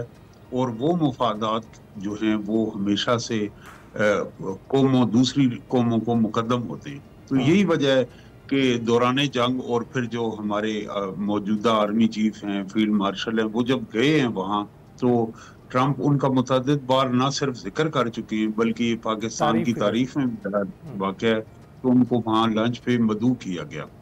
तो ये दो मुख्तलिफ चीजें। इसका तीसरा पहलू ये भी है कि इमरान खान साहब के बेटों का ये शो करना ये एक पार्टी की एक नाकामी भी है कि उनका जो डिप्लोमेटिक इनिशिएटिव पार्टी का होना चाहिए था, उनकी फॉरेन अफेयर्स कमेटी का, वहाँ पे तंजीम का, यहाँ पे उनके साबिक वजीर जो पार्टी स्ट्रक्चर कोई डिप्लोमेटिक इनिशिएटिव लेता उसके बजाय पार्टी लीडरशिप जो टॉप है उनके बच्चे, एक तरफ हमें उनकी बहनें यहाँ पाकिस्तान में नजर आ रही हैं, दूसरी तरफ बच्चे अमेरिका में नजर आ रहे हैं। तो उनकी रिहाई के लिए उनकी फैमिली की सतह पे कोशिशें तो जरूर हो रही हैं, लेकिन उनकी पार्टी की सतह पर कोई ऐसी सफारती और सियासी हिकमत अमली हमें मौसर और कामयाब होते दिखाई नहीं दे। बिल्कुल ताहिर साहब बिल्कुल ठीक कह रहे हैं कि जो वफ्द होना चाहिए था वो सियासी होना चाहिए था जो ये एक्टिविटी में पार्टिसिपेट कर रहा होता, लेकिन अब जबकि फैमिली इन्वॉल्व होती चली जा रही है, आपको लगता है कि खान साहब के जो बेटे हैं वो वतन लौटेंगे? क्योंकि हुकूमत तो ये कह रही है कि 24 घंटे में उनको वीजे जारी कर देंगे, लेकिन वो करने क्या आ रहे हैं? देखिए, एक तो ये कि उनका राइट है कि वो आके अपने वालिद से मिले, तो लेकिन मैं नहीं समझता कि वो पाकिस्तान आएंगे। पाकिस्तान, क्योंकि वो पाकिस्तान में कुछ वक्त रहे हैं, वो बरतानिया के शहरी हैं, तो पाकिस्तान के हालात के पेश नज़र जो इस तरह की उनके वालिद जेल में, तो उनका यहाँ आना उनके लिए ख़तरे से खाली नहीं होगा। समझते हैं कि ये इस मुल्क में हम वो यहाँ आए, कोई इशू ना हो जाए, हमें वो सिक्योरिटी ना मिले या हम पे कोई केस ऐसा बन जाए हम वापस ना जा सके। तो ये बात एक वैसे एक पॉलिटिकल मूव है कि वो जी पाकिस्तान आ सकते हैं, लेकिन हकीकत में अगर उन्होंने आना होता तो अमेरिका जाने से पहले वो पाकिस्तान आते। लेकिन अगर वो आए, फर्ज करें, तो गवर्नमेंट को उन्हें वेलकम करना चाहिए, वो मिल के चले जाएंगे। आखिर उनके वालिद पाकिस्तान के वजीर आजम रहे हैं, इस वक्त वो जेल में हैं, जेल में बहुत सारे लोग रहते रहे, इस वक्त भी जो हुकूमत में उनके बच्चे भी बाहर हैं, और जब वो जेल में थे बच्चे उनको यहाँ आते रहे। तो ये एक ऐसा खेल है म्यूजिकल चेयर में कि आज आप हैं कल कोई और है। तो अपनी अपनी गाँव पे गौर भी करना चाहिए, इंसानियत की बुनियादी सतह से गिरना नहीं चाहिए। मेरी दुरुस्त कह रहे हैं वो, आप पाकिस्तान के साबित कह लें या विश्व सर्कल कह लें जिसमें हम फंसे हुए हैं, हम जब इक़्तिदार में आ जाए वही चीजें बड़ी नॉर्मल लगने लग जाती हैं। अच्छा, जिस माशरे में इंसाफ नहीं होता वहाँ मकाफाते अमल होता। हाँ बिल्कुल बिल्कुल दुरुस्त कह रहे हैं। अच्छा प्रोफेसर साहब, जिस तरीके से भी हम देख रहे हैं एहतजाज से कबल ही 9 मई के मुकदमात में जो पीटीआई के रहनुमाओं को सजाएं हो चुकी हैं, इसके बाद ये कहा जा रहा है कि जो 26 नवंबर के मुकदमात है वो भी जल्द जो है वो लगाए जाएंगे, केसेस जो है समाअत के लिए मुकर्रर किए जाएंगे। तो ये जो सारी सिचुएशन बन गई है तहरीक से पहले ही, अभी तहरीक का आगाज नहीं हुआ है, तो ये क्या पाकिस्तान तहरीक इंसाफ इस सूरत हाल के पेश नज़र किसी किस्म की मौसर तहरीक चला भी पाएगी? ये न भी 9 मई की सजाओं से पहले भी जो तहरीक की मुतअद्दिद दफा कॉल दी है तहरीक इंसाफ ने, वो कोई वाज़े कामयाबी हासिल नहीं कर सके, और उसमें हमें हिकमत अमली का भी फुकदार नजर आया। वो ये मानना पड़ेगा कि तहरीक इंसाफ मकबूल तरीन पार्टी, लेकिन वो क्या वजह है कि तहरीक मौसर अंदाज में चलाने में कामयाब नहीं हो सके? इसमें उनकी सियासी हिकमत अमली का दखल है या और पहलू हैं, इस पे उन्हें गौर करना चाहिए। अब ये जो सजाएं हैं, ये हमें पहले ये ऐलान कर दिया गया था कि सजाएं जल्द होंगी और इस पे कोई नरमी नहीं बरती जाएगी। तो मैं समझता हूँ जो आपने पहले सवाल किया अमेरिका का और यहाँ, तो पाकिस्तान के अंदर जो मुक्तदर हल्के हैं, जो कौमी सलामती के इदारे, तहरीक इंसाफ को उनसे अपने ताल्लुकात बेहतर बनाने चाहिए। अच्छा, जब आप ये बात करते हैं ताल्लुकात बेहतर बनाने चाहिए, तो उनके कारकुन या वो लोग समझते हैं कि हम कोई असूली मौक़िफ़ से पीछे हट गए हैं और कोई डील कर रहे हैं, कंप्रोमाइज कर गए। ये बात नहीं। मैं समझता हूँ कि तहरीक इंसाफ ही नहीं, किसी भी सियासी जमात का उसके ऊपर ये तासर हो कि वो रियासत मुखालिफ है, तो उस तासर को उससे जायल करना चाहिए, क्योंकि हम सब हमारी वाबस्तगी रियासत से या पाकिस्तान से बिल्कुल जायल करना चाहिए। इस वक्त तो क्या था अफसोसनाक वाक़यात जी इसकी तरफ हमें कोई खातिर खा ये नहीं नजर आ रही है। तहरीक इंसाफ की नाकामी भी है कि वो अपने ताल्लुकात कौमी सलामती के इदारों से बेहतर बनाए। बिल्कुल ठीक, बिल्कुल ठीक। प्रोफेसर साहब बहुत शुक्रिया हमसे गुफ्तगू करने के लिए। प्रोफेसर साहब ने रोशनी डाली है ताज़ा तरीन सियासी सूरत हाल पर। हम ब्रेक पर जाएंगे। Welcome back. एक आम मसले पर बात करनी नाज़रीन। इंटरनेट का जो जदीद दौर है इसमें हर इंसान सोशल मीडिया से जुड़ चुका है, पूरी तरह से जुड़ चुका है। देखा जाए तो सोशल मीडिया के साथ दुनिया भर के इंसानों की वाबस्तगी जज्बाती हद तक हो चुकी है और सिर्फ बड़ी उम्र के अफराद ही नहीं, बच्चे भी इसका शिकार होते नजर आ रहे हैं। ऐसे में एक हैरानकुन बिल सामने आया कि 16 साल से कम उम्र अफराद के जो सार्फिन हैं वो सोशल मीडिया अकाउंट्स नहीं बना सकेंगे, उन पर पाबंदी होगी और बिल सेनेट में पेश कर दिया गया है। और खिलाफ वर्जी करने पर सोशल मीडिया प्लेटफॉर्म को भी 50 लाख रुपए जुर्माना हो सकता है, जबकि अकाउंट बनाने में मदद देने वाले को 6 माह कैद भी हो सकती है। और पीटीए पहले से बने हुए तमाम अकाउंट्स को भी डिलीट कर देगा। सोशल मीडिया ये कंपनियां हैं वो नाबालिग सार्फिन के अकाउंट्स रोकने की कानूनी जिम्मेदारी उठाएंगी और नाबालिग सारिफ को सोशल मीडिया तक रसाई देने पर सोशल मीडिया प्लेटफॉर्म पर 50,000 से 50 लाख रुपए तक जुर्माना होगा, जबकि नाबालिग को अकाउंट बनाने में सहूलत देने वाले को 6 माह कैद और जुर्माने की सजा दी जाएगी। पीटीए को कवायद ज़वाबित बनाने और वजाहतों का इख्तियार भी दे दिया गया है और बिल का मकसद बच्चों को ऑनलाइन इस्तेसाल, साइबर बुलिंग और नुकसानदेह मवाद से बचाना है। और हुकूमत ने वालिदैन और बच्चों में डिजिटल शऊर बेदार करने का फैसला किया है और ये बिल ऑस्ट्रेलिया और न्यूजीलैंड की पॉलिसियों से हम आहंग है और उनके हम पल्ला बनाया गया है। मजीद इस हवाले से बात करते हैं, हमारे साथ मौजूद हैं digital experts, digital rights experts. जी हाँ, सदफ खान साहिबा हमारे साथ मौजूद हैं, डिजिटल राइट्स एक्सपर्ट। अस्सलाम वालेकुम सदफ साहिबा, गुड मॉर्निंग, आप कैसी हैं? ठीक ठाक, आप कैसे हैं? अल्हम्दुलिल्लाह। सबसे पहले तो ज़रा इस बिल के हवाले से बताएं, आपके तासुरात क्या है? क्या आप समझती हैं कि सोशल मीडिया जो है वो बच्चों की नफ्सियात पर असरअंदाज हो रहा है और किस तरीके से रिस्ट्रिक्ट किया जा सकता है? क्या ये क्या कह लें हकीकत के करीब भी है, क्योंकि इसमें तो बहुत ज़्यादा एडवांस टेक्नोलॉजी यूज़ करनी पड़ेगी कि आप इस एज लिमिट तक के बच्चों को फ़ोन से या सोशल मीडिया से दूर रखें? देखिए, पहली बात तो ये कि सोशल मीडिया ऑब्वियसली बच्चों के ऊपर बहुत उसके नफ्सियाती असरात भी आपको नज़र आते हैं, जज्बाती असरात भी आपको डायरेक्टली नज़र आते हैं। ग्लोबली कई स्टडीज़ हो चुकी हैं जिससे बच्चों की जो मेंटल डेवलपमेंट है उसके ऊपर जो इम्पैक्ट्स हैं वो डॉक्यूमेंटेड हैं। हाउएवर सोशल मीडिया को बैन कर देना या सोशल मीडिया तक रसाई ना देना, ये क्या एक प्रैक्टिकल और ये क्या एक अच्छा सॉल्यूशन है या नहीं, दिस इज सम जो ग्लोबली बड़ा डिबेटेड है। ऑस्ट्रेलिया और न्यूजीलैंड की आपने एग्जांपल दी, वहाँ ज़रूर ये लॉज पास हुए हैं, लेकिन एक तो ये कि लॉज की इम्प्लीमेंटेशन के लिए ये पूरे सालों तक वो सिर्फ ये डिटरमिन करने की कोशिश करें कि लॉ इम्प्लीमेंट कैसे किया जाएगा। उससे बड़ी बात ये कि उनके अपने जो लॉज हैं उसके ऊपर भी उनकी लोकल सिविल सोसाइटी की, उनके लोकल बिहेवियरल साइंटिस्ट की, हर एक की बहुत ज़्यादा क्रिटिक मौजूद है। और क्रिटिक का बुनियादी जो चीज़ क्रिटिसाइज की जाती है वो ये है कि आज के दौर में जहाँ पे टेक्नोलॉजी, डिजिटल टेक्नोलॉजी कनेक्शन का, आइडेंटिटी का, एजुकेशन का, हर चीज़ का एक जरिया है।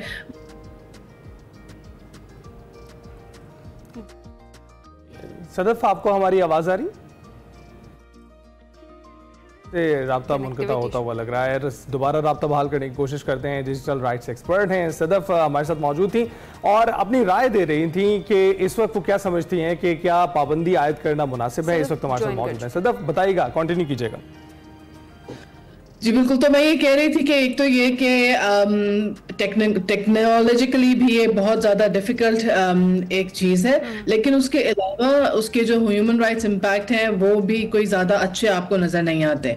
हम एक ऐसी दुनिया में रहते हैं जहाँ बच्चे, फॉर एग्जांपल आप यूट्यूब किड्स ले लें, तमाम स्कूलों के अंदर यूट्यूब पे मौजूद वीडियोस इस्तेमाल होती हैं, बच्चे उनको इस्तेमाल करते हैं। हाँ, जो इशू है वो ये है कि उनकी मॉनिटरिंग की जा रही है या नहीं की जा रही, पेरेंटल कंट्रोल्स एक्टिव हैं या नहीं है, यानी जो वालिदैन हैं और जो टीचर्स हैं, जो एजुकेटर्स हैं, उनकी डिजिटल लिटरेसी और उनकी प्रिपेयर्डनेस टू इंश्योर कि बच्चे जो इन चीज़ों का इस्तेमाल करते हैं वो अच्छी तरह कर रहे हैं, वो चीज़ में कमी है। लेकिन ये बिल इन चीज़ों पे फोकस नहीं करता, वो सिर्फ बैनिंग पे फोकस करता है, जो प्रैक्टिस नहीं है और उसका शायद कोई फायदा भी ना हो। बिल्कुल। सदफ, क्या आपको नहीं लगता कि सोशल प्लेटफॉर्म्स पर जुर्माने आयद करने से बेहतर है कि उनको कहा जाए कि वो ऐसी जहतें निकालें जिस तरह से यूट्यूब ने निकाली है, यूट्यूब किड्स बनाया है, तो पहले से ही उन्होंने इन्फोर्स की हैं वो तमाम चीज़ें जो करनी चाहिए बच्चों को, और जितना भी मवाद उसमें वो शामिल कर रहे हैं वो उस रिस्ट्रिक्शन से गुजर कर आता है। तो क्या सोशल मीडिया प्लेटफॉर्म दीगर पर भी ये हो सकता है? बिल्कुल, सोशल मीडिया प्लेटफॉर्म्स के ऊपर एक बहुत बड़ी जिम्मेदारी है कि वो इंश्योर करें कि उनके जो यूजर्स हैं उनके लिए कोई नुकसान ना क्रिएट हो रहा। और ज़ाहिर है ये जिम्मेदारी उस वक्त बहुत बढ़ जाती है जब यूजर्स बच्चे हों, वो नाबालिग हों। और प्लेटफॉर्म्स के ऊपर ग्लोबली भी एक बहुत बड़ी डिबेट है कि वो किस तरह इंश्योर करेंगे कि बच्चे एक तो रसाई हासिल ना कर सकें, और दूसरी ये कि अगर वो रसाई हासिल करें तो कोई ना कोई ऐसी प्रोटेक्शंस मौजूद हों, ऐसे मैकेनिज्म्स मौजूद हों जिनके ज़रिए उनको हार्म क्रिएट करने से रोका जा सके। यहाँ पे ये बहुत ज़रूरी है जानना कि ऐसा नहीं है कि बाकी प्लेटफॉर्म्स के ऊपर कोई रसाई पेरेंट्स की मौजूद नहीं है। पेरेंटल कंट्रोल ज़्यादातर प्लेटफॉर्म्स ऑफर करते हैं, लेकिन पाकिस्तान जैसे ममालिक में और ग्लोबली भी डिजिटल लिटरेसी की एक तो बहुत ज़्यादा कमी है। दूसरे जो हमारी नई जनरेशन है, जो डिजिटल नेटिव्स हैं, और जो हम लोग हैं, मिलेनियल्स हो गए, जेन एक्स हो गए, उनकी डिजिटल लिटरेसी में और कैपेसिटी में बहुत ज़्यादा डिफरेंस है। डिजिटल नेटिव्स जो बच्चे हैं वो ऑफन अपने पेरेंट्स से ज़्यादा बेहतर तरीके से टेक्नोलॉजी को समझ सकते हैं और वो वेज निकाल लेते हैं। यानी पेरेंट्स को अपना कंसिस्टेंटली एजुकेट करना, अंडरस्टैंड करना उस टेक्नोलॉजी को, वो बहुत ज्यादा जरूरी हो गया है। जो एक ऐसी चीज है जो हम कम से कम पाकिस्तान में हम नहीं देखते, बल्कि पेरेंट्स खुद अपने कहते हैं कि ये वेबसाइट लगा के दे दो। आखिरी सवाल भी आपसे पूछना चाहेंगे, वो ये है कि अभी ये जो पाबंदी आयद कर दी गई है, हम देखते हैं कि दीगर ममालिक में हमें नजर आता है कि वो 16 साल की पाबंदी इसलिए ऐड कर रहे हैं क्योंकि बच्चों के लिए एक्टिविटी बहुत ज्यादा है। यहाँ पर तो बच्चों को हर चीज से रोका जा रहा है। क्या आपको लगता है कि एक्टिविटी की तरफ ज्यादा तवज्जो देनी चाहिए? क्योंकि ऑस्ट्रेलिया की बात करें तो वहां तो स्पोर्ट्स बहुत मकबूल है और हर बच्चा खेलता है। बिल्कुल, ये तो एक बहुत ज़्यादा मेजर गैप है पाकिस्तान के अंदर। सेफ्टी की वजह से या सहूलियात के ना होने की वजह से, बहुत सारी चीज़ों की वजह से बच्चे बाहर भी नहीं खेल सकते, उनके लिए इंटरटेनमेंट सेंटर्स मौजूद नहीं हैं। और इस सारी चीज़ जो बैन है, इनसे वो बच्चे ज़्यादा मुतासर होंगे जो इन इलाकों में रहते हैं जहाँ वो वाकई इधर सेफ्टी के इशूज़ हों या किसी भी वजह से बाहर घर से नहीं निकल सकते। इसी तरह जो पेरेंट्स हैं वो उनके पास भी इतनी कैपेसिटी मौजूद नहीं है कि वो बच्चों को प्रॉपर्ली एंटरटेन करें। बिल्कुल ठीक है। सदफ खान साहिबा हमारे साथ मौजूद थी, आपको बहुत शुक्रिया। और जिस बिल पर हम अभी बात कर रहे थे वो यही कहती कि ये प्रैक्टिकली इम्पॉसिबल है फिलहाल के लिए। तो देखते हैं आगे चलकर क्या काम होता है। अभी हम जाएंगे ब्रेक पर, आप कहीं मत जाइएगा। वेलकम बैक टू एक्सप्रेसो जी। एक अपडेट शामिल कर लेते हैं। बाबू सर टॉप पर जो सर्च ऑपरेशन जारी था वो चौथे रोज़ भी जारी है और बाबू सर टॉप पर सैलाब में लापता होने वाले जो डॉक्टर साद इस्लाम है, उनके बेटे अब्दुल हादी की मैयत मिल गई है और थोड़ी देर तक लवाहिकीन के हवाले की जाएगी, आबाई गाँव रवाना कर दी जाएगी। बाबू सर सैलाबी रैलों से जो निकाले जाने वाली मैयतें हैं, अब उनकी तादाद 6 हो गई है और ये जो सारी सूरत हाल है, रेस्क्यू ऑपरेशन कहाँ तक पहुँचे, इमदादी कार्रवाइयाँ जारी हैं और कौन कौन से लोग हैं, कहाँ पर जो कार्रवाइयाँ हैं वो मुकम्मल कर ली गई हैं इमदादी, इस पर हमने बात की। बिल्कुल, तर्जुमान हुकूमत गिलगित बल्तिस्तान हमारे साथ मौजूद हैं फैजुल्लाह फराक साहब। फैजुल्लाह साहब, बहुत शुक्रिया हमें ज्वाइन करने के लिए। बताइएगा कि इस वक्त जो बच्चे की मैयत मिली है वो हवाले कर दी जाएगी, सर्च ऑपरेशन अब भी जारी है, बताइएगा कि मजीद किसकी तलाश जारी है? बिस्मिल्लाहिर्रहमानिर्रहीम। बहुत शुक्रिया। गुज़िश्ता दिनों जो अफसोसनाक वाक़यात गिलगित बल्तिस्तान में हुए, बहुत उस पर अफसोस है और पसमानगान के दुख में शरीक भी हैं, हम ताज्जुब भी करते हैं। लेकिन गवर्नमेंट गिलगित बल्तिस्तान, उसकी अपनी रिस्पॉन्सिबिलिटी थी। गिलगित बल्तिस्तान भर में सैलाबी रैलों ने तबाही मचा दी थी, जिसमें दियोसाई, बल्तिस्तान रीजन, गिलगित रीजन, गिगर, दनूर, थोर, चिलास, शाहराह बाबूसर, इसमें अरबों का नुकसान हुआ, लोगों का इंफ्रास्ट्रक्चर तबाह हुआ और आबादियाँ मिट गई। जहाँ तक आपका सवाल है तो गुज़िश्ता दिनों से जिस तरह ये ऑपरेशन शुरू किया था, हमने रेस्क्यू तकरीबन दियोसाई से लेकर शाहराह बाबूसर तक सैकड़ों लोग फंसे हुए थे। पहले हमारे फंसे हुए लोगों को हमने रेस्क्यू किया, तमाम लोगों को शहरों में पहुंचा दिया और उनको रिहाइश और फूड हमने फराहम किया। उसके बाद ये बताया जा रहा है कि शाहराह बाबूसर के ऊपर जो है, जो सैलाबी रेले आई है टूरिस्ट की, 10 से 15 जो गाड़ियां वो उसकी जद में आ गई और एनी शाहिदीन का उस वक्त जो मौजूद थे उनका कहना था कि 10 से 15 जो लोग हैं वो दरिया वो सैलाबी रेलों के साथ बह गए हैं हैं। उसके बाद हमने वहां पे सर्च ऑपरेशन शुरू किया। रेस्क्यू ऑपरेशन चूंकि लोगों को निकालने का था, फंसे वो तो हमने मुकम्मल किया, सबको हमने निकाला है, कोई भी फंसा हुआ नहीं। लेकिन उसके बाद सर्च ऑपरेशन था। सर्च ऑपरेशन के बाद हमने गुज़िश्ता दिन 5 डेड बॉडीज निकाली थी, जिनमें से एक मुकामी था, 4 टूरिस्ट थे, जिनमें से 2 का ताल्लुक लोधरा से, एक खातून शामिल थी, 2 का मंडी से था। उनको हमने कल उन डेड बॉडीज को रवाना कर दिया था। उनके मुतल्लिका जो गाँव है, जो आबाई गाँव है, आज उनका जो बच्चा था 3 साल नन्ना अब्दुल हादी, जिसकी डेड बॉडी निकाली गई, उसकी मैयत निकाली गई है, जिसको RSQ हॉस्पिटल चला शिफ्ट किया गया और अभी थोड़ी देर बाद इंशाल्लाह उनके जो पसमानगान आ रहे हैं तो उनके साथ हम उसके आबाई गाँव उस लाश को हम रवाना कर देंगे। जहाँ तक सड़कों की बात है, बताइएगा कि दीगर कोई ऐसे इलाके हैं जहाँ पर अभी भी कोई इत्तलात हो कि कोई सयाह वहाँ पर स्टक हैं या फंसे हुए हैं या वहाँ पर लैंडस्लाइडिंग हुई है? और दूसरा ये कि क्या सयाहों को इनिशियली जो अब आ रहे हैं उन्हें रोकने के लिए कोई इकदाम किए जा रहे हैं ताकि वो इस तरफ ना आए? और क्योंकि यहाँ पर तो ऑलरेडी हालात बहुत ज्यादा खराब है, रोड्स ब्लॉक हैं, और जिस तरह से आपने उस दिन भी बताया तो और आज भी आप यही कह रहे हैं कि हालात में कुछ फर्क नहीं आया है, लेकिन जो ऑपरेशंस हैं वो बाकायदा तौर पर अभी भी चल रहे हैं। नहीं, हालात में अभी थोड़ा सा हालात में तो फर्क इसलिए आया है कि वो जो जितने भी फंसे हुए लोग थे उनको हमने मुकम्मल तौर पर रेस्क्यू किया है। कंडीशन वही है और रेस्क्यू किया है। और उसके अलावा जो सड़कों का हाल है, कराक्रम हाईवे को ट्रैफिक के लिए खोल दी गई है। ये जो शायरा रेशम जिसको कहते हैं, खुंजराब से लेकर रावलपिंडी तक ये सड़क इस वक्त खुली है। यहाँ से ग्रेजुअली जो टूरिस्ट वहाँ पे जो लोग थे वो आ रहे हैं, ग्रेजुअली वहाँ से निकल रहे हैं और उनके लिए सड़क खुली है। अलबत्ता शायरा बाबूसर और नारायण जो है वो ट्रैफिक के लिए बनी है, उसकी बहाली के लिए वहाँ पे काम का आगाज कर दिया है। इस वक्त कोई भी टूरिस्ट वहाँ पे फंसा हुआ नहीं है। गिलगित बल्तिस्तान में कहीं पे भी कोई टूरिस्ट फंसा हुआ नहीं है। राइट, तो ये बताइएगा कि सर्च ऑपरेशन कब तक मुकम्मल कर लिया जाएगा? सर्च ऑपरेशन जब तक हम उनके तमाम वो जो मलबा है उसको नहीं हटाया जाता है और तमाम जितनी भी गाड़ियां जद में आई हैं, कोई गाड़ियां कुछ शायद दबी हैं, उनको जब तक हम नहीं रिकवर करते हैं तब तक ये सर्च ऑपरेशन जारी नहीं रहेगा। कल वज़ीर आला गिलगित बल्तिस्तान हाजी गुलबर खान साहब ने भी इसी मुतासरा इलाके का विजिट किया था और वहाँ के सर्च ऑपरेशन को खुद लीड भी किया, वो तो जायजा भी लिया, उसको ब्रीफिंग दी, वहाँ पे मुतासरीन के मसाइल का भी जायजा लिया और वहाँ पे 2 टोक कहा वज़ीर आला गिलगित बल्तिस्तान ने कि लोगों के जो बहाली के लिए जो काम है वो तेज किया जाए और लोगों की जिंदगी को बहाल किया जाए, सड़कों को बहाल किया जाए और सर्च ऑपरेशन उस वक्त तक जारी रहेगी जब तक हम आखिरी आदमी तक। ठीक है, कोई नई एडवाइजरी जारी की गई है? हाँ, हमने 12 कहा, पहले भी कहा, आज भी कह रहे हैं कि जो टूरिस्ट है, सयाह है, जो ट्रेवलर है वो वैसे घूमने आते हैं तो वो फिलहाल ना आए जब तक गिलगित बल्तिस्तान का मौसम साजगार नहीं होता है, सड़कें बहाल नहीं होती हैं, हम जिंदगी मामूल पे नहीं आती है तो उस इलाके से ट्रेवल करने की जरूरत नहीं है मेरे ख्याल में। बिल्कुल ठीक है, बहुत बहुत शुक्रिया। फैजुल्लाह फिराक साहब से बात कर रहे थे और वो यही कह रहे हैं कि ट्रैवल करने की इस तरफ अभी आपको कोई ज़रूरत नहीं है। गो के सड़क को खोल दिया गया है, जो मेन रोड है उन्हें खोल दिया गया है, लेकिन फिर भी यहाँ पर जो सर्च ऑपरेशन है, जो रेस्क्यू ऑपरेशन है वो जारी है। जनाब अपना भी ख्याल रखिए, अपने प्यारों का भी ख्याल रखिए। अल्लाह ताला ये जो बारिशें हैं हम सब के लिए रहमत वाली करे। इसके साथ ही हम आपसे इजाज़त चाहेंगे, आपसे मुलाकात होगी कल। अपना ख्याल रखिएगा, फीडबैक जरूर दीजिएगा। अल्लाह हाफ़िज़।